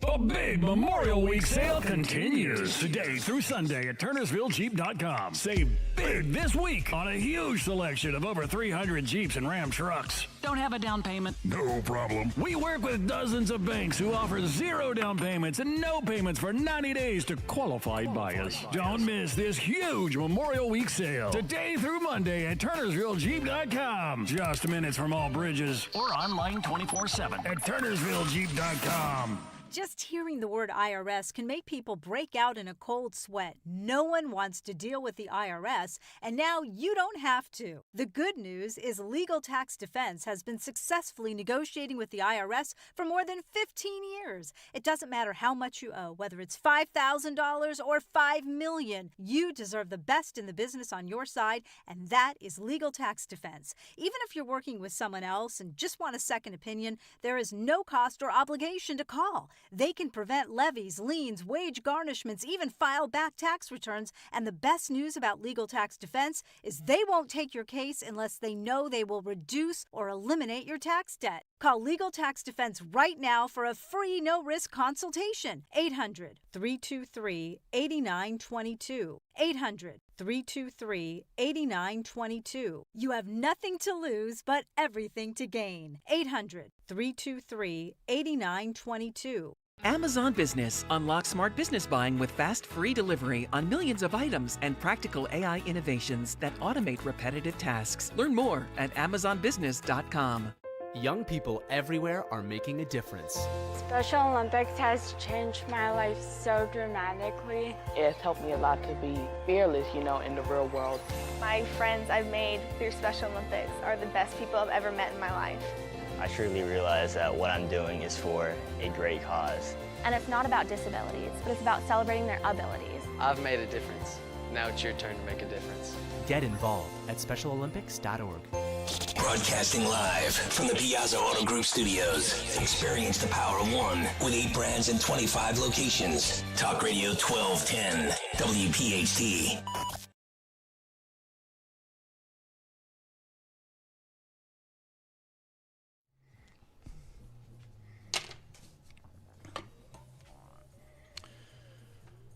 Nothing like a little Hendrix to kick off your weekend. I wish those of you on the YouTube channel could hear the music. James Earl Hendricks bringing us back in from the break. It's Mike Opelka at 5:36. Friday, Hallelujah to you on Talk Radio 1210 WPHT. I have had so much fun this week. Don't know about next week. We got a lot of stuff going on here at the ranch, so things are a bit crazy these days. We will see. We will see. We will see. I want to get to a couple of calls coming in at 855-839-1210, 855-839-1210. Is the poll still up, Justin, on the YouTube channel? Yeah, the poll is, in fact, we're still live on the poll. Okay, so if you were wondering, you could vote for one of the two songs that I presented early in the show today about James Tallarico, Low T Jimmy, as I like to call him. DeSantis liked the first song. He even gave me a lot of props on it. Very impressed. I'll give you about 30 seconds of it just to give you a flavor of what the Democrat from Texas inspired me to do this morning. He talked about a woman describing her as a neighbor with a uterus. Just really kind of disturbed me that that's how this guy views his female neighbors. This is the first choice in the poll. She's a person with a uterus. Little Jimmy sings with gentle cheer. But in the land of brisket smoke, that sounds a little weird. Well, Low T Jimmy and his greasy hair talks fancy when the press is near. Calls the lady next door something strange. Normal folks just scratch their heads and stare. At the barbecue in Austin, they pass the ribs around. Except for Jimmy, he brought a veggie platter and set it softly on the ground. Oh, a person with a uterus and tofu on his plate in the land of smoky barbecue. This campaign strategy's not great. So that's song number one, and then we went a slightly different angle with song number two and Tallarico's girlfriend, using Tallarico's words to open it up. Every one of our neighbors with a uterus became the property of the state. One of our neighbors with a uterus to be able to control their own body.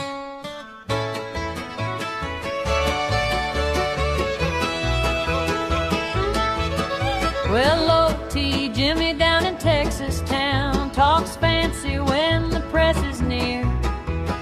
Calls the lady next door something strange. Normal folks just scratch their heads and stare. She's a person with a uterus. He sings with gentle cheer. But in a land of brisket smoke, that phrase sounds a little queer. At the barbecue in Austin, they pass the ribs around. Except for Jimmy, he brought a veggie platter and set it softly on the ground. Oh, a person with a uterus and told. You get the point. A person with a uterus. My take. First song is song number one in the poll, currently leading 62 to 38%. So the DeSantis influence may be felt in this one. I'm just saying. So let's grab a couple of phone calls here before we get to the RFK story and the Ferrari story, etc. Our friend Terry from Morristown is checking in. Hello, my friend. Friday Luya to you. And how are you, Michael? How you doing? I'm having too much fun. Yes. Well, and thank God it's Friday. Yeah. Hey, I agree with DeSantis, number one. Okay. On your song. But I wanted to ask you, when you have Lauren Fix on, could you, or maybe you know, did they ever pass that kill switch thing, or whatever happened to that? I never heard the results. The kill switch is part of the ironically named Inflation Reduction Act, and that was sneaked into one of those add-on attachments to the Inflation Reduction Act, which will only be removed if Congress acts, and they haven't decided to act yet, because it's still being sold as a way to prevent drunk driving, even though it has much wider implications than that. I think it could be extremely dangerous. Oh, yeah. Very dangerous. Yeah, if somebody, God forbid, somebody in your world falls down and you need to rush them to the hospital, and the car thinks you're out of your mind, it's going to shut down your car, and you don't have. There's no appeal, Terry. That's the crazy part.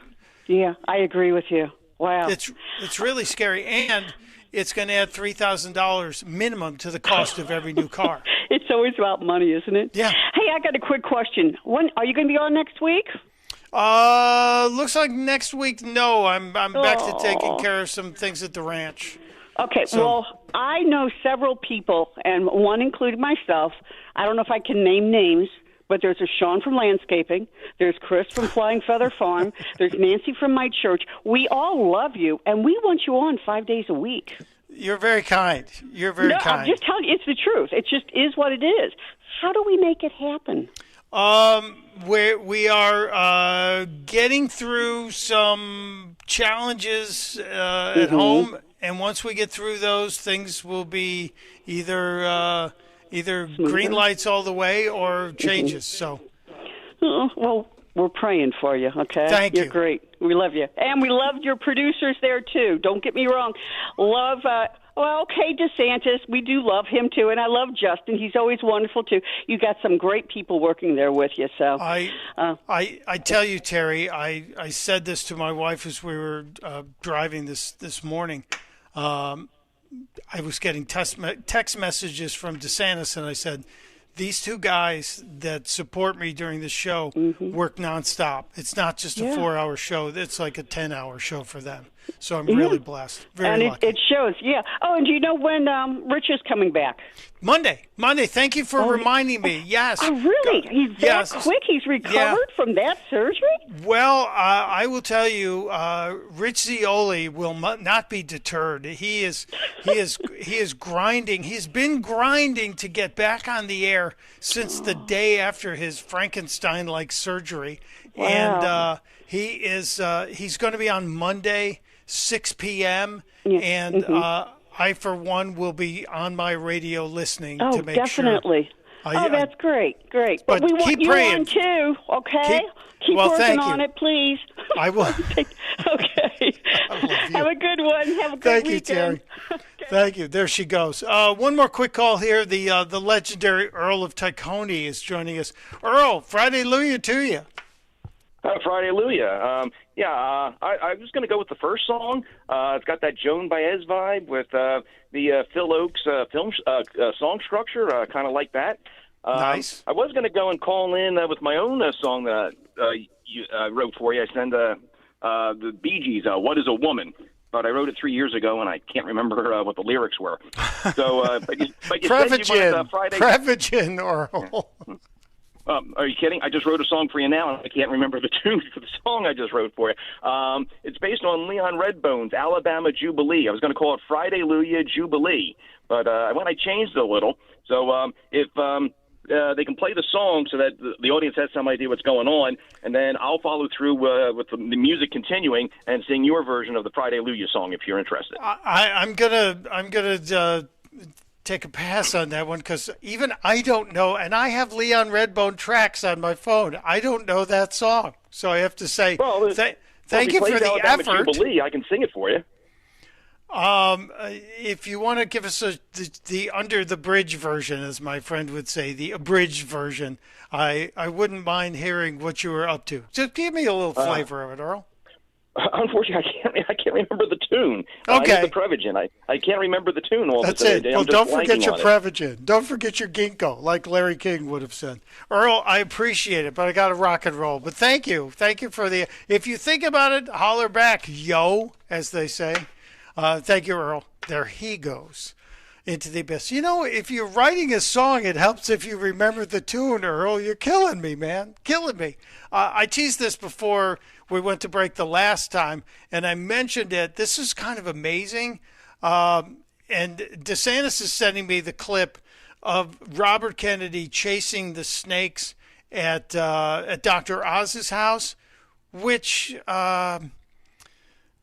we have snakes in the garden, and I know that we don't have poisonous snakes where we live in Delaware, but we have snakes, and I give them all the room they need. I don't know where you are on snakes.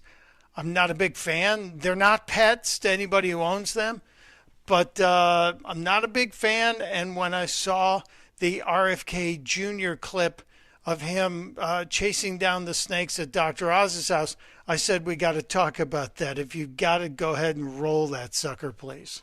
Male sperm counts, I think, in this country. No, that's the other one. Hold that one, please. This is cut 18. Please. We'll get to that one. Yeah.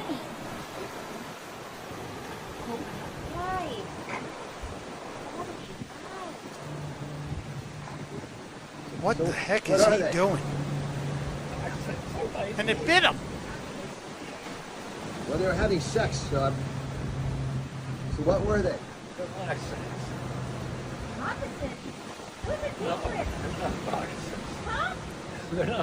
If you're watching on the YouTube channel, you see RFK Jr. in suit pants and a shirt and tie, and he's picked up two small black snakes that apparently Dr. Oz says they're having sex, but they keep biting RFK Jr.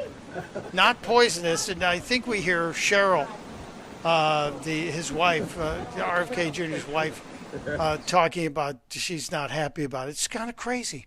And then today a video popped of RFK Jr. in an office situation, and I think, okay, the snake thing was weird enough, but do we really need this kind of statement from the Health and Human Services Secretary? Male sperm counts, I think, in this country are down 50% for teenage males. I read the other day that teenage males today have less sperm than the average 65-year-old American man. I want to know who's counting. This is not the job I want, DeSantis. I don't know if I want my government dollars spent this way. Is that wrong of me to say that? Yeah, that's something I didn't need to know. These were the two weirdest clips from RFK Jr. I've seen in a long time. One, him chasing snakes having sex at Dr. Oz's property, and the other one, him talking about the... Now, yes, it's an issue. It's a problem. We do have a declining birth rate, but do we need to have a discussion that 65-year-old men have more swimmers than teenagers do in America? I guess those are your tax dollars at work. The clip was from his podcast, too, so I'd have to imagine that this was something that he, actively wanted to touch on. Well, please don't say actively wanted to touch. Please. I'm sorry. That's a very unfortunate choice of words, DeSantis. God help us. Yeah, that was kind of weird. So if I ever really get furious with you, Matt, I'm going to assign you to watch the RFK Jr. podcast every week and pull a clip from it. Okay, that's fair. That's fair punishment. When we talked to Jonathan Hoenig about the economy and the diversification of the economy or the rise of the robots in this world, I was serious because I'm kind of interested in what the next level of robots are going to be. Elon Musk keeps saying that all of us are going to have several humanoid robots doing things for us. I know here in Philadelphia, we have the food delivery robots that are out there having a hard time. The Waymo cars, did they pull all the Waymos off the streets? Matt, do you know? I don't know. I know. You mean in like the Philadelphia area? Yeah, and everywhere, because I thought Waymo was saying they were having a problem with some of their detection of lights, traffic lights during storms, and there were some issues with some of the self-driving Waymo cars. So I think they grounded their fleet temporarily. But the robot class is coming here. They're delivering food. They're driving people around cities. I know Tesla is advancing its automated fleet. They're nowhere near as big as Waymo is, even though Waymo may be sidelined. But the home helper robot, the humanoid robot thing, is the most interesting to me. And the people at Boston Dynamics, who for about a decade now have been putting out constant updates to their dogs, are now into the humanoid robot business. And you got to check out this new humanoid robot from Boston Dynamics. You guys have that cut? Here it is. Check this out. He's lifting things. If you're watching on the YouTube channel, you're seeing this guy's lifting like a small refrigerator and backing it up and turning it around and delivering it to his human overlord. Yes, bring me a drink. Not the entire fridge, which he did. And now the robots are able to move pretty quickly. I'm sure you probably saw the one last week where the robot was dancing like Michael Jackson and fell down the stairs. But these things are now getting so strong and so agile that it's getting to be beyond scary. And the other story that we teased that we have to talk about is the new Ferrari that was announced, the $640,000 Ferrari that Matt was hoping would be in the driveway after he got his diploma from Harvard. Has that happened yet, Matthew? Did it arrive yet? No, I've yet to receive a Ferrari. I don't think I'd want this one. It's kind of ugly. But I do have a theory. Yeah. Do you want to hear my theory, Mike? I do. So you can't just walk into a Ferrari dealership with a pocket full of cash and walk out with, an F80 or the 849 Testarossa, the really desirable models. Sure. Even if you have $3 million in your back pocket or in a wheelbarrow or something, they're not going to give you the car. They basically promise to sell you one in the future if you buy several other cars that maybe aren't so popular. So despite the Luce being a visual monstrosity, I bet they'll end up selling every single one, because I think when EVs were being pushed globally like a few years back, Ferrari hired Johnny Ive from Apple, and they ended up spending almost $250 million on this EV factory. The car is, I think, an unmitigated disaster, and everyone can pretty much agree on that.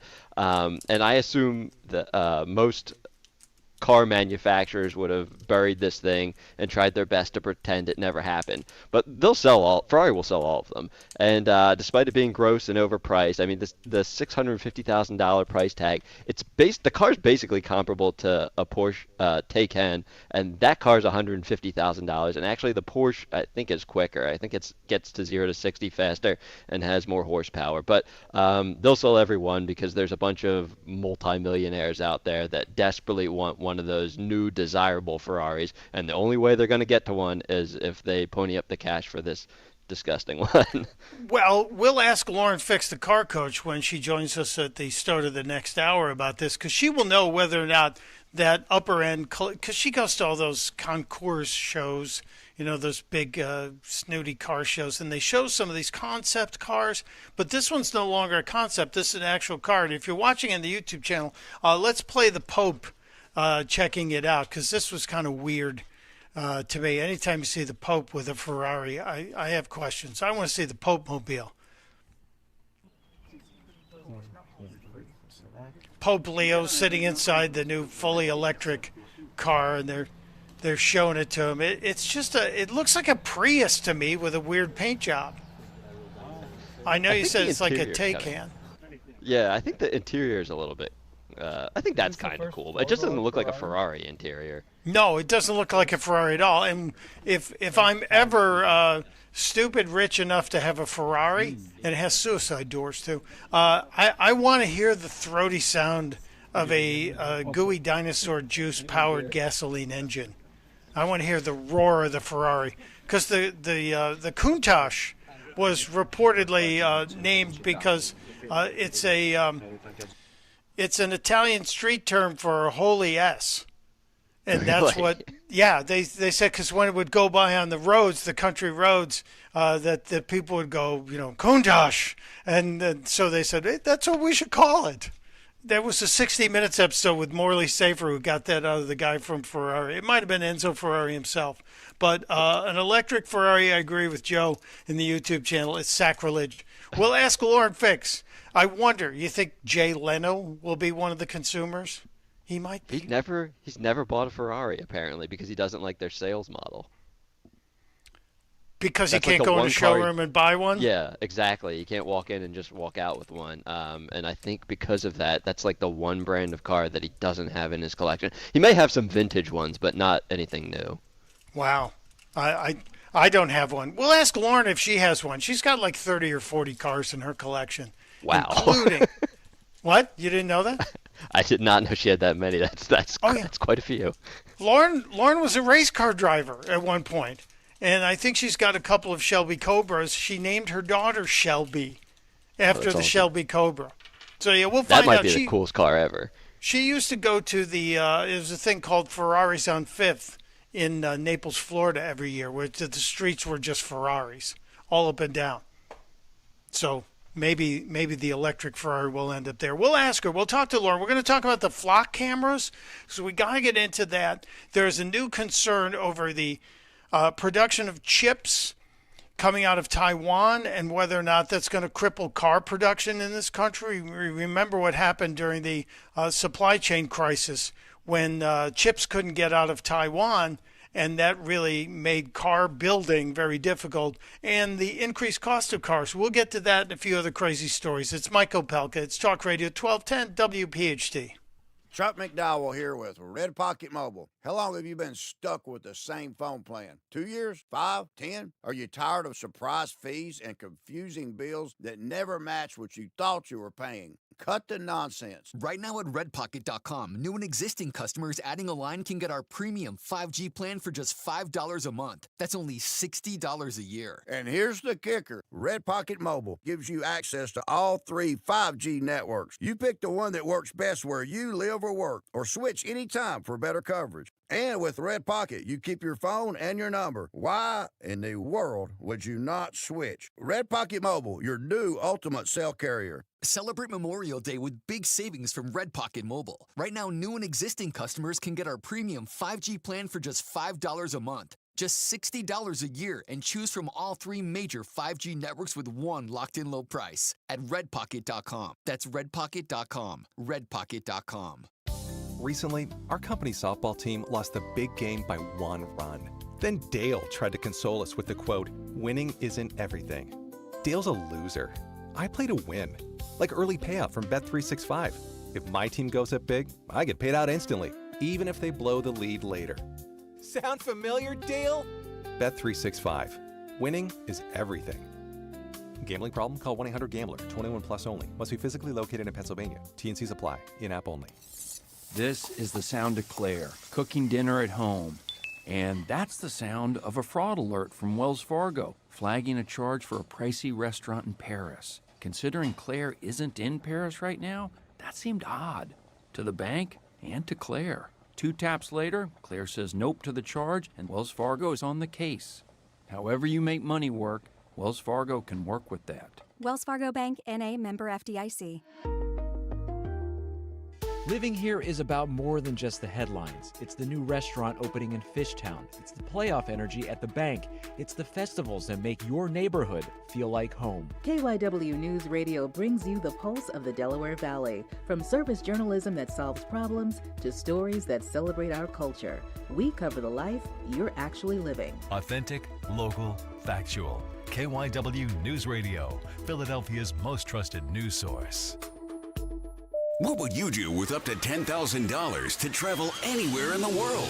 Right now, Lemus Remodeling Group is giving homeowners in Pennsylvania, New Jersey, and Delaware the chance to win big with their 2026 travel voucher sweepstakes. Just enter by May 31st, and you could be packing your bags for the trip of a lifetime. Your dream vacation on Lemus. For official rules and to enter, visit GoLemus.com. That's GoLemus.com. No purchase necessary. Hi, this is Dom Giordano. There's a huge difference between being busy this summer and actually feeling alive enough to enjoy it. When your body feels run down, summer stops feeling fun fast. The long drives, the jet lag, the diets, the sore feet. Suddenly, the season you waited for all year feels exhausting. Rescue Natural Supplements help support your body where summer strains it most, from energy, recovery, and circulation to digestion, sleep, even stress. And right now, listeners, you can buy any single bottle and get one 90% off with the code BRIGHT90. So whether you're vacationing or keeping up with the kids, your body feels more prepared to make this summer unforgettable. Just go to res-q.com, use that code BRIGHT90 to buy any of Rescue's premium natural supplements and get one 90% off. Or call a product consultant, 800-26-LIVE, 800-262-5483. Don't wait to make this your healthiest summer yet. Shop right now at res-q.com. Use that code BRIGHT90. Hey, this is Larry Steinitz with Investor Schooling. I've been talking about myself for all these years. Now it's time for you to hear from one of our great clients. Investor Schooling lives up to the promises. Larry's a great teacher, teaches about the whole new approach to thinking about money. I've taken to heart many of the things that he's taught me, and my financial life has improved. Come to Investor Schooling, and you could be just like Charlie and change your financial life. Go to investorschooling.com. We will see you Thursday. By texting 64000, you agree to receive recurring automated marketing messages from Pocket Host. Message and data rates may apply. No purchase required. Terms apply. Available at pockethost.com/terms. Hi, I'm Richard Karn, and the world's #1 expandable hose has gone ballistic. The brand new Pocket Hose Ballistic is here, and it's the hose I reach for every time. This brand new anti-burst sleeve uses an extraordinary new liquid crystal polymer used in bulletproof vests, tough enough to handle anything your outdoor tasks throw its way. And that's not all. The Pocket Hose Ballistic comes with even more upgrades like thicker washers that resist leaks and an enhanced UV coating so your hose looks brand new year after year. What could be better than that? How about not 1, but 2 free gifts with your purchase? For a limited time, when you purchase a new Pocket Hose Ballistic, you'll get a free 360-degree rotating pocket pivot and a free thumb drive nozzle. Just text SUMMER to 64,000. That's SUMMER to 64,000 for your 2 free gifts with purchase. That's SUMMER to 64,000. Your mission, should you choose to accept it, is to install a mailbox. Let's go. But there's one critical step before digging. Wait, what? Call 811 to have utility companies mark their underground lines. Failure to do so will result in catastrophic gas line damage. This message will not self-destruct, but your yard might if you don't contact 811 before you dig. Visit pa1call.org. Maybe I should have listened to the home message first. WPHT, HD, WOGL HD3, Philadelphia. From the Piazza Auto Group Studios, experience the power of one with 8 brands and 25 locations. Always live on the free Odyssey app. Free speech lives here. The WPHT Afternoon Show. Turn it up, crank the dial. Mike Opelka is back to make you smile. He's the voice that cuts right through. Back on 1210, Opelka's here for you. The truth has no agenda, and neither does he. So kick back and enjoy the show on WPHT. Mike Opelka's in your town. Yeah, I am, and I'll be in your town until you deliver the appropriate sandwich, and then I'll leave. No, I'm here. It is the 6 o'clock hour, 6:04. Mike Opelka with you. I just was looking over the weekend sports schedule because, I'll be riding the couch a little bit, watching some golf and maybe watching the Phillies are out on the West Coast swing, right? They're playing the Dodgers now. It's the Dodger series is coming up. Yep, they'll be playing. I think Shohei pitches on Sunday. I want to say Sunday. Now, does LA charge more for tickets on the days when Ohtani is playing or pitching? Oh yeah, 1,000. They charge more when Ohtani pitches and when Yoshinobu Yamamoto pitches. What? You're not allowed to say that on the radio. I don't care if it is Japanese. You can't say that. It's dirty. It's nasty. Say that again. Yoshinobu Yamamoto. I'm thinking Gail King just took off her underwear when she heard that. It's the craziest story of the day. Also, baseball freaks, baseball fans will know this. 50 years ago today, Joe Niekro, one of the 2 Niekro brothers who had decent careers playing in the majors, Joe and Phil Niekro. Joe Niekro hit the only home run of his 22-year major league career off his brother, which is kind of amazing. You got pitchers weren't hitting because we weren't good hitters, but they were still up to bat, considered like the easy out. And Joe Niekro hit 1 home run in his 22-year career as a Major League Baseball player, and he hit it off his brother, Phil, who said, "I did not throw him a hanging curveball for him to crush." Said he got me fair and square. Kind of funny. I do like baseball and baseball history. And I hope the Phillies, they seem to be playing pretty darn well under Donnie Baseball. So let's keep that momentum going. We'll see what this weekend. Big series. And I'm going to get out on the golf course. I hope you do too. It's going to be beautiful weather. So get outside. We have been talking about myriad topics today, and they relate to some government issues, some personal issues, some things that hit your life. And one of the things that we discussed briefly yesterday was the flock cameras that are pretty much everywhere in this country now. And I was totally surprised by Matt DeSantis' lack of knowledge in this area, because Matt usually knows everything. And when we started talking about it, I said, well, we got to get Lauren Fix, the car coach, to join us, because the flock cameras, I think they're a serious threat to personal freedoms, to your privacy. Yeah, there are some benefits to it. So we got to talk about the flock cameras. We had Terry and Morse down that asked us if the kill switches had been killed yet, and I don't think they are. And then there's the issue of the cost of cars going up because the chip industry is at risk. So no better person to talk to about all of this than our friend Lauren Fix, the car coach, who's joining us, I think, from the Buffalo headquarters of the Car Coach Reports YouTube channel. Is that correct, Lauren? Yes, I just got back from Indianapolis for the 500 race, and I am back in Buffalo, shuffling off to Buffalo. Now, you were at the race. Were you a fan in the stands at the Indy 500? I was a guest of Honda, but I got to meet some very interesting people there, including Senator Bernie Moreno and Keith Kroc, who's in charge of the Freedom 250 race that's going to be in D.C. So I have those interviews up on my channel. Pretty exciting. But I was a guest of Honda, so I was in the Honda suite, and I'll tell you, it was right on the start-finish line, and I got to see the closest race finish in history. So that was pretty cool. Rosenquist won. It was awesome. That was a crazy last lap, and it was the tightest race ever. But the important question, Lauren, did you watch the Wienermobile race that happened before all that? The puns, oh my gosh, you would have been in heaven. There was a corn dog that had either a stick up its backside, I'm trying to be clean here, or was it a corn dog? I don't know. We were having the best time. And then one hot dog truck turned into the other, and they said he's being a dirty dog.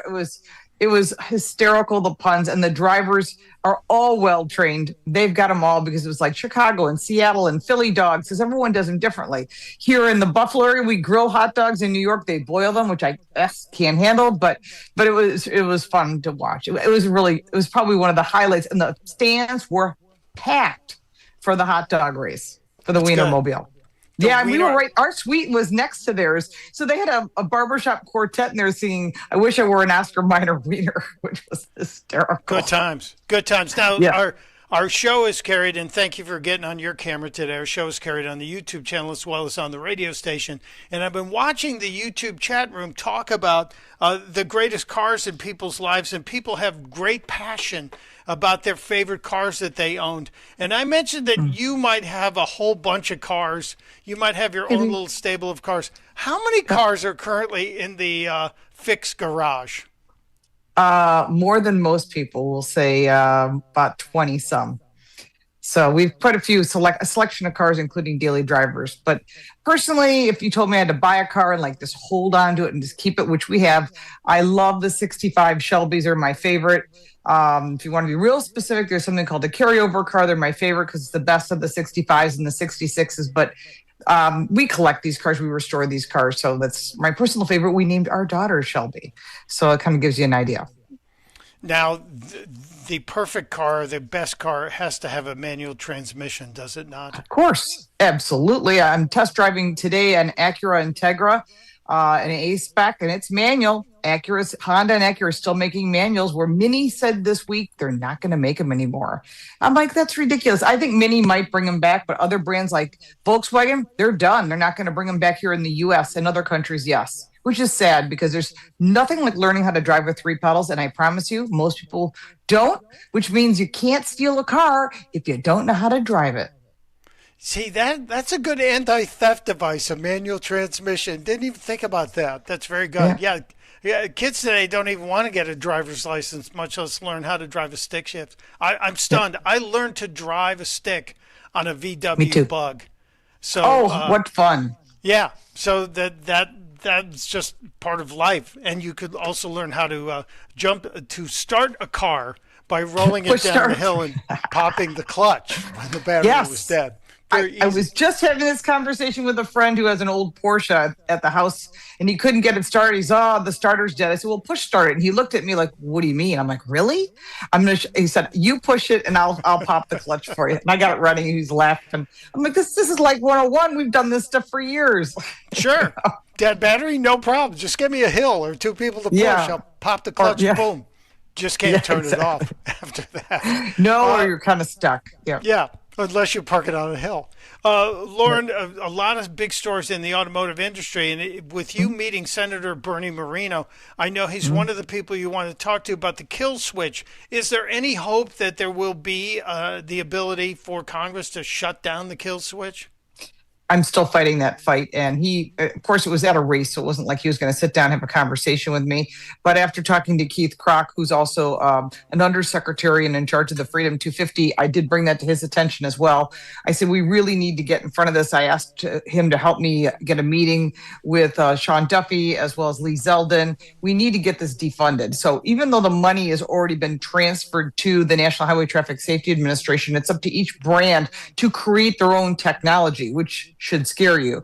But in addition to that $450 million, I'm like, where is that going? It's going to NGOs to motivate people to be not scared about the kill switch, right? With an 80% positive rate and a 20% failure rate, that doesn't give anyone any confidence. In addition to that, it would have to be defunded in the House and then passed to the Senate and then signed by the president. Unfortunately, that's the only way to undo this. Thomas Massey, whatever you think of him, he was on the House floor twice. I give him a ton of credit for doing that. Chip Roy, who's also not going to be back, also helped try to fight against this. Byron Donalds, I think there's a few others. Even AOC voted against it. It's like, how do you miss the fact that this is going to control every aspect of your life and the technologies that are behind it? General Motors has come up with a patent for gait walking. In other words, when you walk toward your vehicle, if maybe you had a heavy leg day at the gym. You might be under the influence. It doesn't know where you are. It just knows as you walk toward the General Motors product, it will be able to detect whether you're walking normally or not. What if you got a leg problem? Maybe you had surgery. What if you have one leg shorter or longer than the other? I mean, everyone has something. How do you decide one person walks better than another? And then don't worry, Ford has bioidentical testing. So what they're going to do is check your eyes and take a bunch of information, your breath, what you're saying, how you're speaking, how your actions are. They're going to take all this information and create some sort of decision on whether you're capable of driving. Every single brand is working on their own patent, and I'm tracking down the patents now. I've got a pretty good list. But those are the two that kind of stood out right away. The rest of them start with like lane centering. Do you shift out of the lane? But all of this technology has to be in place to shut down your vehicle if it thinks you're while driving unsafe, or you get in the vehicle and you have high stress levels. Can you just imagine the billions of scenarios where you're in the middle of something and someone needs your help and you go because you're a good person, but you can't get your car started? Now you're at a whole new elevated level of anger. I don't think it's going to let you drive then. And there's a lot of, we call it slop, but it's AI created content that's all over the internet of people saying this is not going to work. And they're right. And this has to be taken away. And it can't be done by NHTSA. It has to have a lot of pressure from you on your elected officials to say this needs to go. I don't care where you stand politically, this needs to go. Well, just the fact that AOC voted against this madness ought to be enough reason for a bunch of people to jump on board. And it's going to add, I think you said about $3,000 to the cost of every car just to have all this technology installed. Who's going to pay for all that? Every time they mandate, forward collision warning, backup cameras, everything. I mean, some things are great, seatbelts, airbags. But then when you start mandating all these additional safety features, or I call them nannies, and then restrictions, someone's going to pay for it. Car manufacturers will develop it. They'll install it as mandated by the government. but then it makes cars more expensive. And we've got a lot of things that are going to make cars more expensive. They're going to get to the point where people are just going to keep their own cars, and it's going to increase the used car values, which it's already done. So used cars are going up in price. It seems like that happens every time that the new car price increases. It's just common sense, I guess. But you're also saying that car prices are going up because we might have another chip shortage again. What the hell's happening? All right, so when remember the first time the chip shortage, this is the 2.0 version. The first time was sort of around the toilet paper shortage. Yeah, but supply unfortunately, chain. Yeah, well, in this case, this is a whole different animal. So there was a shortage because in the first place, car manufacturers said, hey, we're not going to sell any cars, at least they thought. So they canceled their orders to slow down the flow of their product coming in, or they delayed them. In the meantime, all these AI centers are coming in and they needed chips, so they bought as many as they could. And they said, don't make those legacy chips, make ours. Well, that's exactly what's happening again. Now there's more and more data centers to collect all that data from flock cameras, from your car, right? All this is data. Big data is everywhere. And now there's so many cameras. We're like North Korea here. They literally know where you are. And if you say, oh, I don't have a doorbell camera, don't worry, your neighbor has one. And so does the neighbor on the other side of you. And so does the cars and your phones. And while you're collecting all this data, it's got to be stored somewhere. So that's all using chips. And so what the data centers have done, realizing they need more, is they've gone to the chip manufacturers and said, we'll pay more. We just need them. And they're saying, well, we're making these chips for car brands. They're like, we don't care about that. We'll pay them out. We'll pay you out on that contract. So all the car brands are starting to freak out because they don't use the new chip. They use something called a legacy chip. It's an older version. Yeah. And so they're making the chips for the data centers, and all the chip manufacturers are freaking out because they can't get enough product in order to ship. But then again, sales are off anyhow because car prices are high. And so again, the car brands are going to get stuck holding the bag. I'm trying to come up with nice words here, but you know what I'm saying. And there's no way out of this. And even if they switch chips to the newer ones, they'd have to switch the whole lineup, which would be impossible because they don't rotate brands at the exact same time. Like you might see a Toyota Corolla go by this time, and next time it'll be a Prius. So they never all become new products at the exact same time. And so it's almost impossible for them to make this change. But the sad part is we pay the price, as always, every time there's demand from outside forces.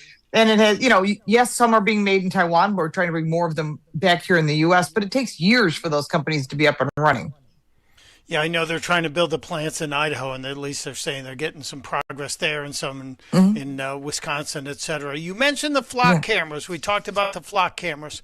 Matt DeSantis, who reached out to you to get you connected to us, our super producer, recently drove from Arizona to Pennsylvania. And I told him he was tracked the whole way. His license plate was tracked. So somewhere in the giant flock mothership, they've tracked his car and his license plate, right?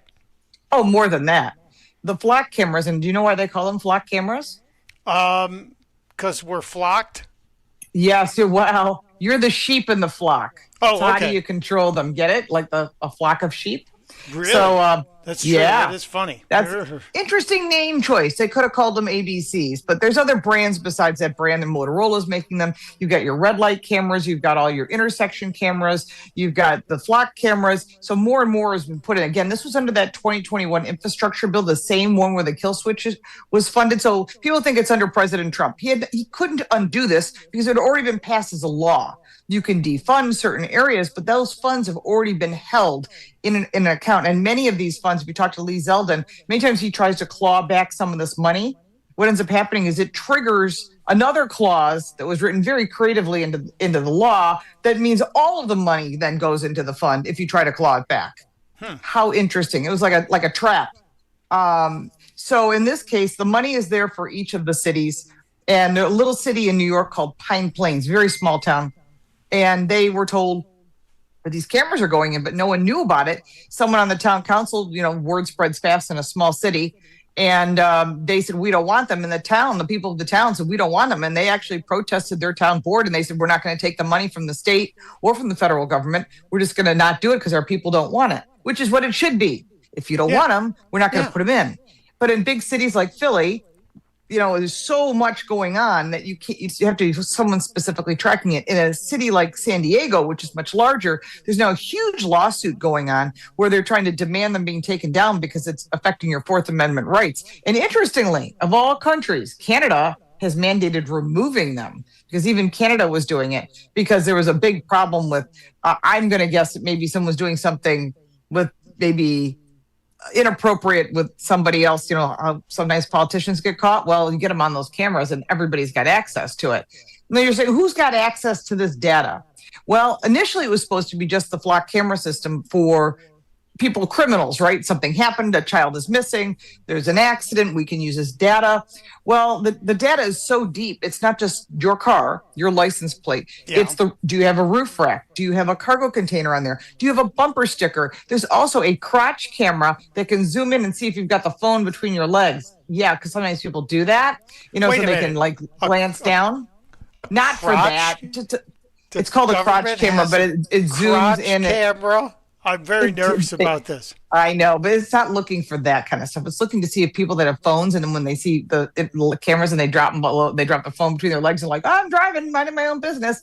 But really what it is they don't want you holding your phone, which people do anyhow, because I see it every single day. I see a lot of really bad drivers every day. And the cameras aren't going to make you a better driver. Those people are completely oblivious anyhow. They're the same ones that run red lights. I'm sure you've seen them. I got them here in my area. I've seen them all over the country. So some bad drivers. Lauren, is the answer the local municipality has to stand up and say, we demand this is removed, and there have to be suits to remove it in order for this to be stopped? Well, there's a lot of things going on. Right now, there's a bunch of lawsuits going on in different cities and different states. We've got some smaller municipalities that are saying they don't want it, and so they can deny it.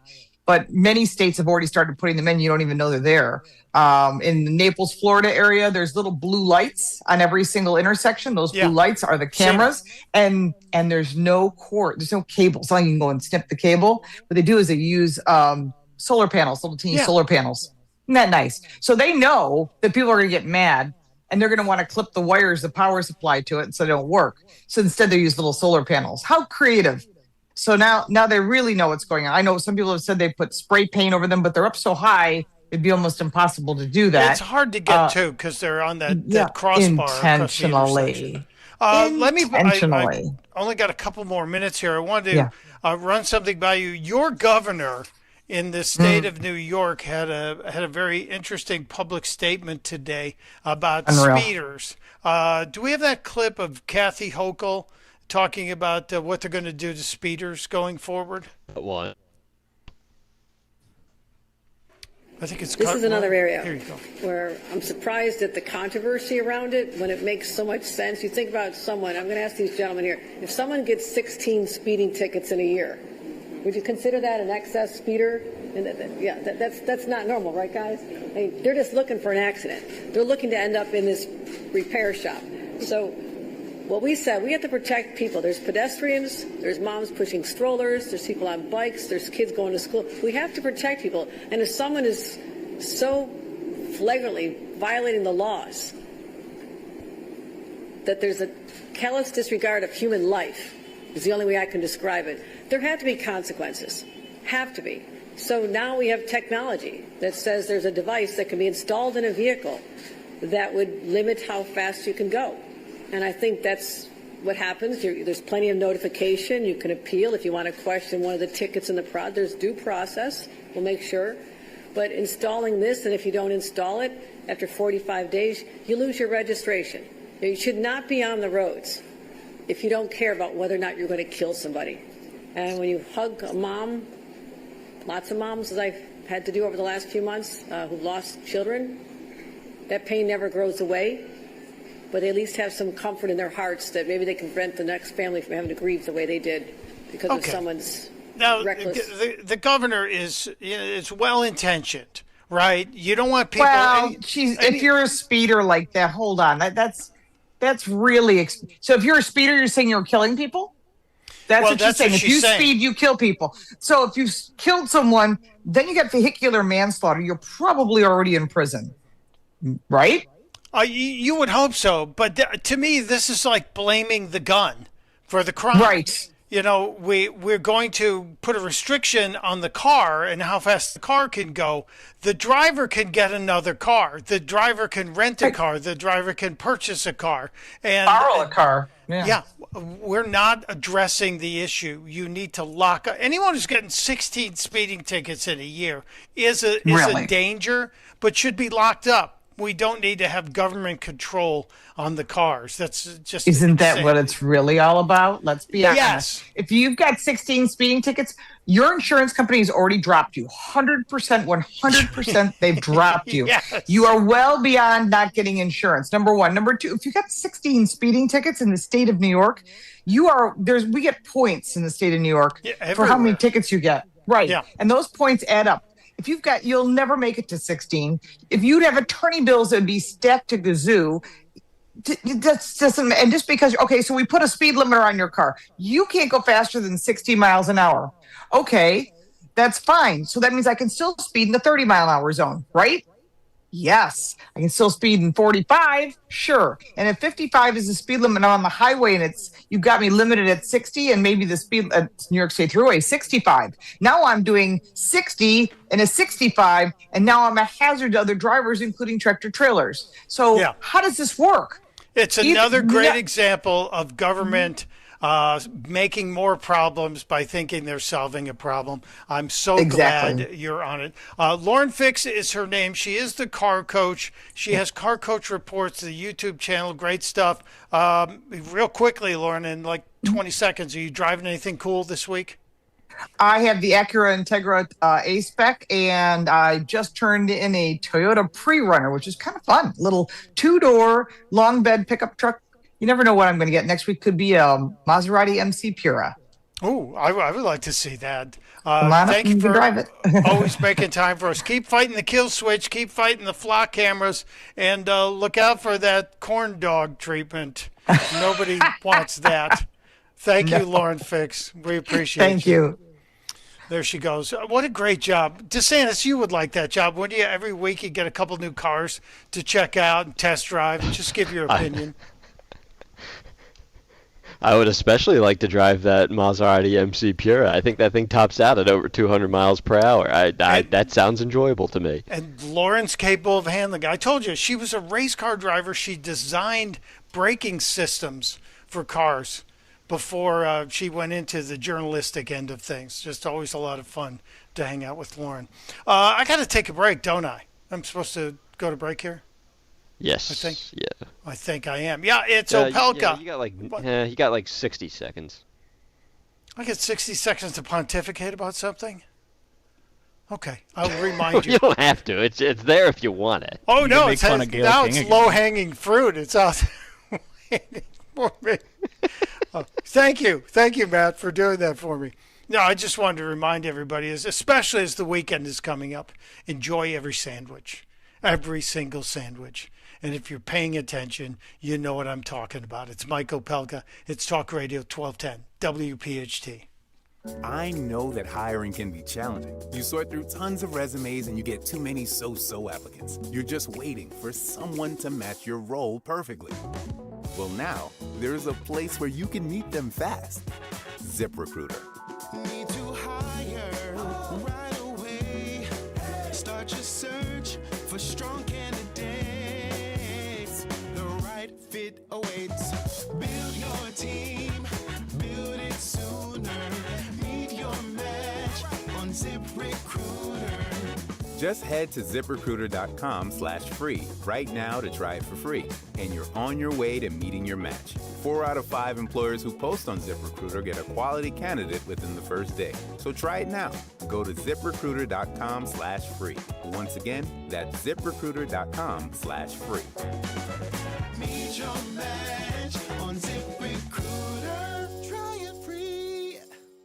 Now we're moving into summer, and it's time we find out how brutal the winter weather was to our home. Hey, it's Rich Izzioli. If you're looking for a contractor that can help you with repairs during this time, or maybe you want to get a jump on those renovations, go with my guys, Emmons. They deliver protection, peace of mind, and true craftsmanship. That's why Emmons has always been my go-to contractor for over 10 years in 2 different homes. and they even just remodeled our kids' bathroom. Plus, you're going to get American-made products, American-made roofing products to lifetime warranted Owens Corning roofs built to handle severe weather, siding that elevates and insulates your home, and made in America, windows and doors that blend style and performance, made in America. Emmons has you covered every step of the way. So go to emmonsroofing.com, upgrade your home with confidence, make sure you tell them I sent you, and always go with the company that I go with because I trust them and they've delivered for me each and every time in 2 different homes. That's Emmons Roofing, emmonsroofing.com. Do you owe $10,000 or more to the IRS like Mark? I've been doing home remodeling for 30 plus years, but the economy crashed. I wound up losing my home, losing my job, and on top of that, owing the IRS a ton of money. I owed the IRS $114,000. It really, truly was the worst part of my life. Then Mark found tax relief advocates. On news radio, I heard about TRA, and I thought, what's the worst that could happen? So I picked up the phone and I called them. When it was all said and done, TRA settled my $114,000 debt for $100, and I'm telling you, I was ecstatic. Could not believe it. Would recommend TRA to anyone. If you owe 10 or even hundreds of thousands of dollars to the IRS, don't lose hope. Do what Mark did and call TRA for a consultation. But TRA did. They gave me a second chance, and I'm forever grateful. Visit TRA.com or call 800-491-9914. 800-491-9914. That's 800-491-9914. It's Tri-County Auto time with new May deals on Toyotas and Jeeps. Hey, it's Rich Zioli. The Memorial Day sales event is going on now at Tri-County Toyota. Take advantage of special savings across their lineup, like a new 2026 Toyota Tacoma with 2.99% APR financing. Ask about their veterans specials. They love veterans at Tri-County. It's their way of saying thank you to those who served our country. Now, if you're ready for your next Jeep, step into a new 2026 Jeep Wrangler with legendary capability. Now leasing for just $392 a month during the Declaration of Deals sales event. Tri-County Jeep has over 25 Jeep Grand Cherokees packed full of savings. Stop by during the Declaration of Deals event and see my great friends over at Tri-County. Look for the gigantic American flag and go on their website at tricounty.com to see all the great specials. King of Prussia, Limerick, Jersey, Philly, the main line, easy to get to from wherever you are. Tricounty.com. Download to see if you qualify. Not all customers will qualify. Transfer fees may apply. No Albert subscription required. Albert is not a bank. Albert Instant Loans are issued by FinWise Bank, member FDIC. Not an actual client. Terms apply. Kylie, what's wrong? I just got hit with a car repair bill. I'm behind on rent, and I feel like I can never save any money. Have you tried the Albert app? Albert is your financial assistant, helping you find ways to save and create custom budgets to actually grow your money. Plus, you can get up to $10,000 for big expenses or advance up to $1,000 fast when you need cash right away. Albert can get me up to $10,000? Exactly. Albert spots you in a pinch and helps you grow your money in the long run. I'm downloading Albert right now. Download the Albert app and use promo code MONEY to borrow up to $10,000 for whatever you need. The Albert app helps you budget better and save more money so you reach your financial goals faster. Download the Albert app right now and use promo code MONEY to borrow up to $10,000. Use code MONEY to borrow up to $10,000. Now back to the Piazza Premium Automobile Studios. Powering your drive with 10 brands and 20 locations. This is Talk Radio 1210, WPHT.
Trying to cover everything today. My goodness, a busy lineup. We went from Corey DeAngelis to Guy Shiraki, both talking about critical issues here. I know Guy does a lot on schools and the waste of money in the schools, but the issue of the Democrats, who I think really believe that, or at least the ones who are seeming to lead things, really believe this is their chance to turn us towards a socialist country. And that troubles me. I'm a big believer in capitalism. I'm a big believer in you work hard and you earn what you get. And that taking it from somebody else is ultimately wrong and will not end well for anybody involved. So what I'm seeing in New York City with this guy Mamdani, and what he's ultimately looking like he's probably going to get away with trying to take away the property of people and then hand it out to these nonprofits, which will then be given all kinds of power because of the inherent wealth of owning property. Imagine owning hundreds of millions of dollars of property in New York City and not having to pay for it, but yet you'll be able to monetize it. You'll be able to get loans against it. You'll be able to, it's like getting a HELOC on a house you've lived in for 20 years. And you have a whole bunch of equity. This will put power in the form of money in the hands of organizations that didn't earn it, that didn't build it.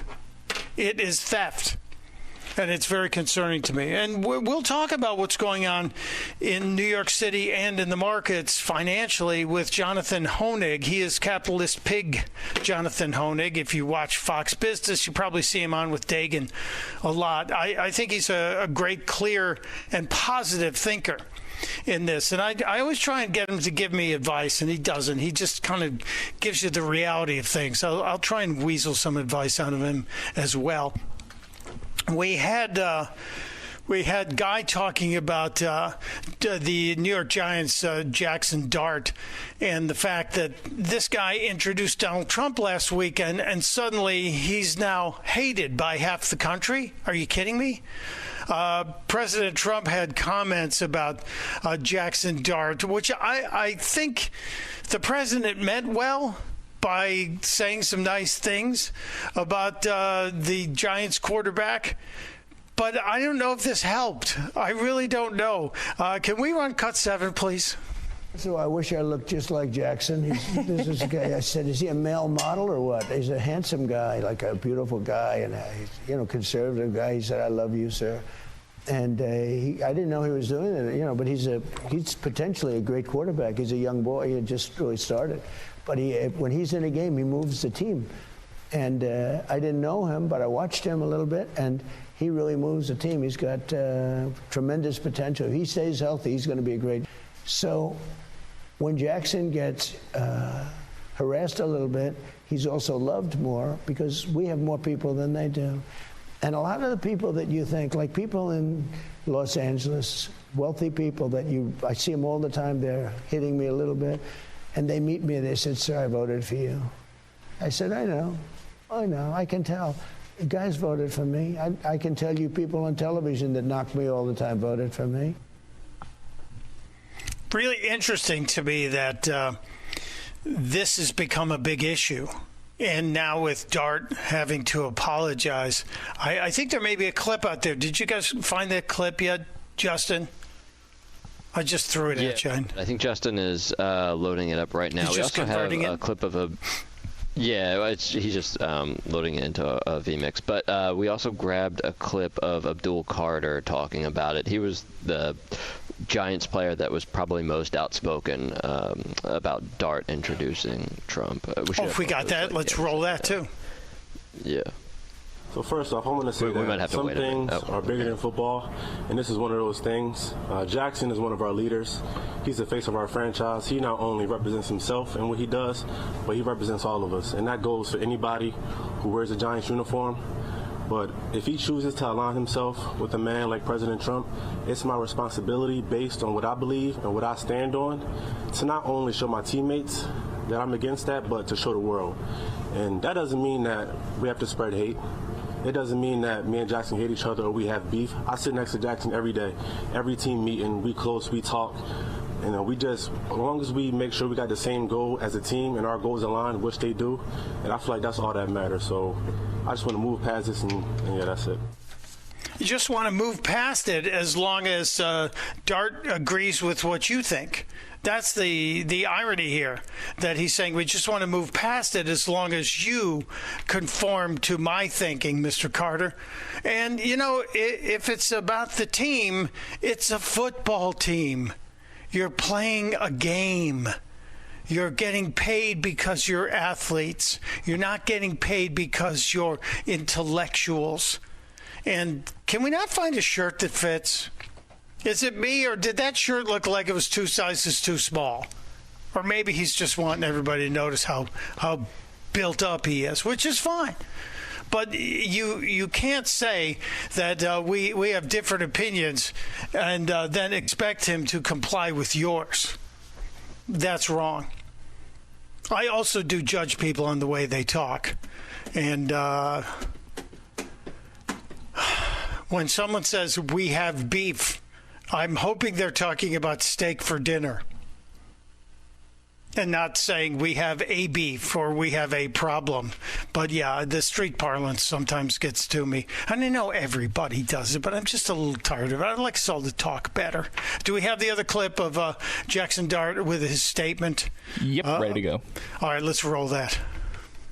Appreciate y'all being here. I understand that there's probably going to be questions that involve off the field topics, and for that I have a statement, and I hope I can answer as many of those questions that y'all may have.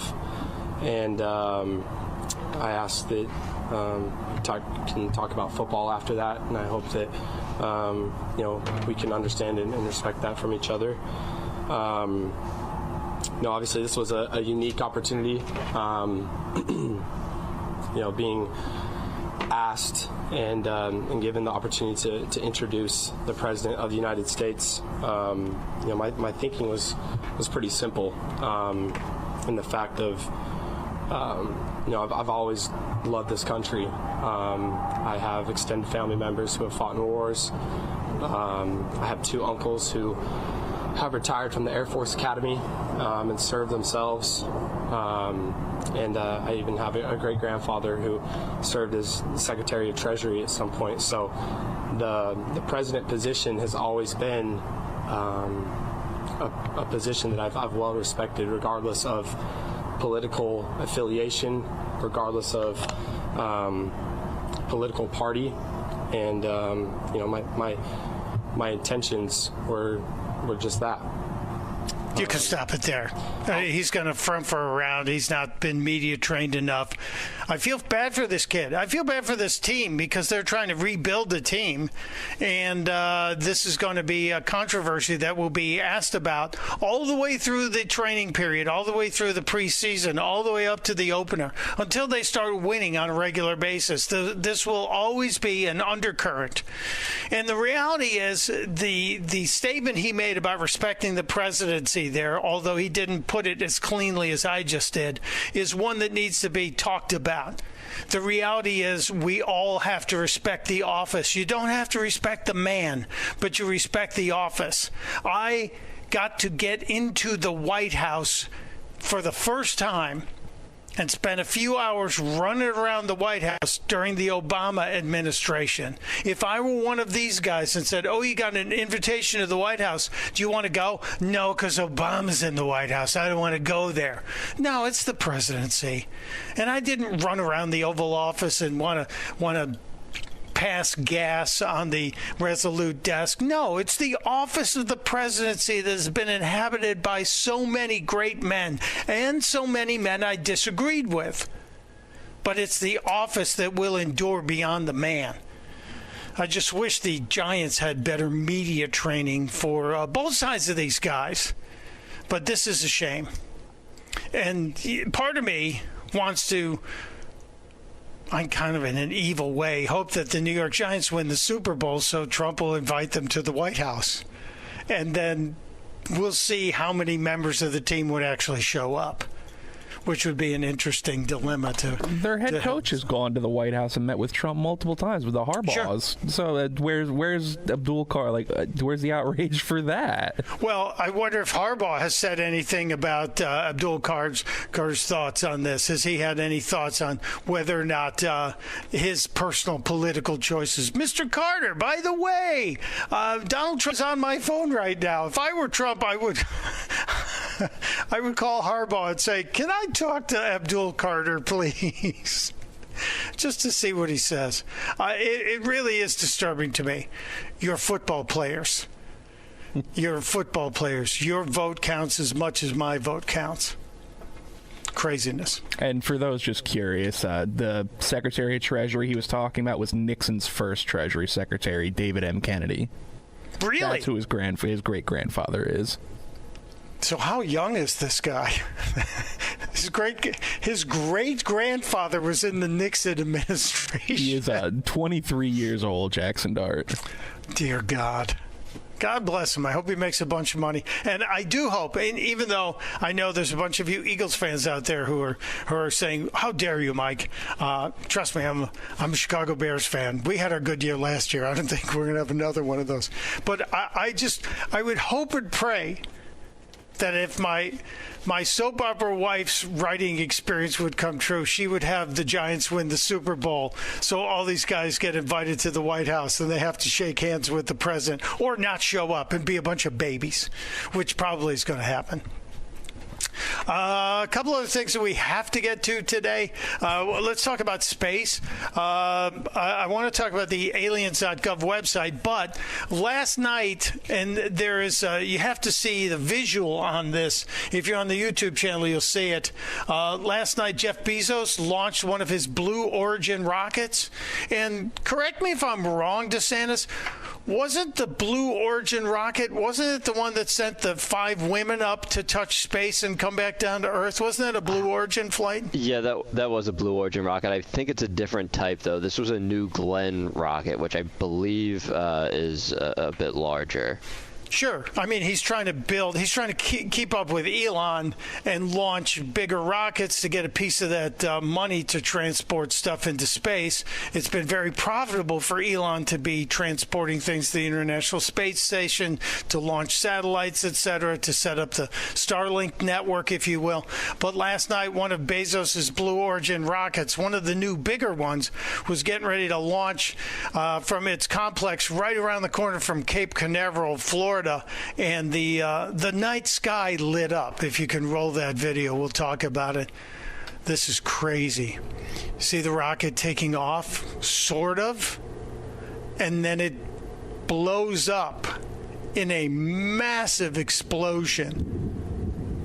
And it looks like what you might assume the skies would look like if some giant nuclear bomb blew up. Look at the size of the cloud if you're watching on the YouTube channel. But the reaction of Elon Musk was, I thought, the most interesting thing in all of this. Did you see the reaction, DeSantis? He said something snarky. I can't remember exactly what it was. He just said, "Rockets are hard." Yeah. And I thought, oh my God, that is epic trolling. Because Elon's had a bunch of rockets blow up. Here's my question for all of the leftists who are probably excited about Jeff Bezos competing with Elon Musk. Don't they get worried about all the carbon footprint thing? Because when a rocket blows up like that, that is a giant explosion on the planet that can't be good for the atmosphere around it. I'm just saying. It was also really bad for the launch pad. Apparently that's like the biggest concern right now, because Blue Origin was supposed to send a bunch of satellites into space soon that would, I believe, had something to do with Amazon's new, they're mirroring Starlink. It was like internet access through Amazon.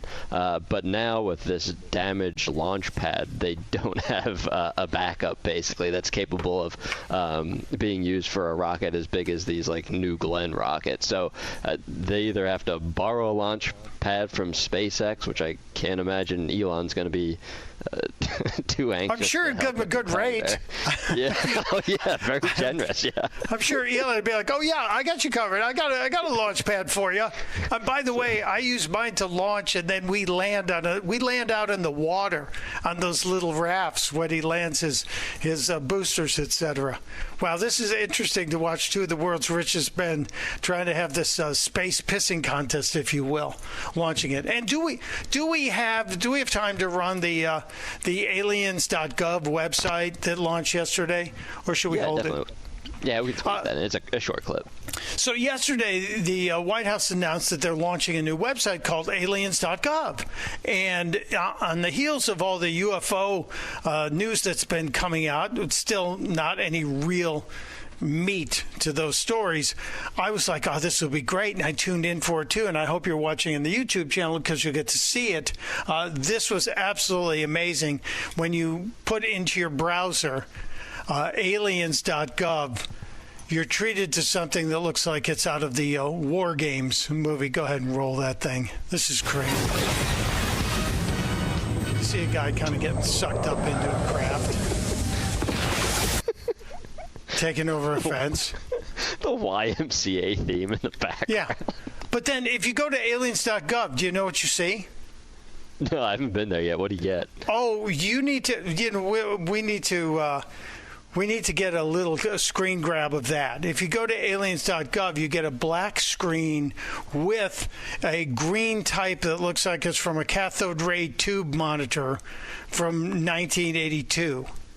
And you have the typing across the screen about aliens. But I don't think they're talking about little green men. I think this is the Trump administration talking about people crossing our borders and coming here and doing bad things. I just checked the website. Yeah, it's They Walk Among Us with the X-Files tune playing in the background. Yeah. You hear the X-Files tune. I said they walk among us. They came here uninvited. They're causing problems. They've embedded themselves. But they're not. He's not talking about little green men.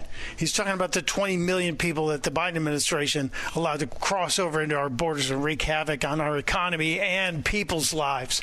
It's a really brilliant PR trick, and it's gone really kind of unnoticed because I guess a lot of people didn't figure it out right away.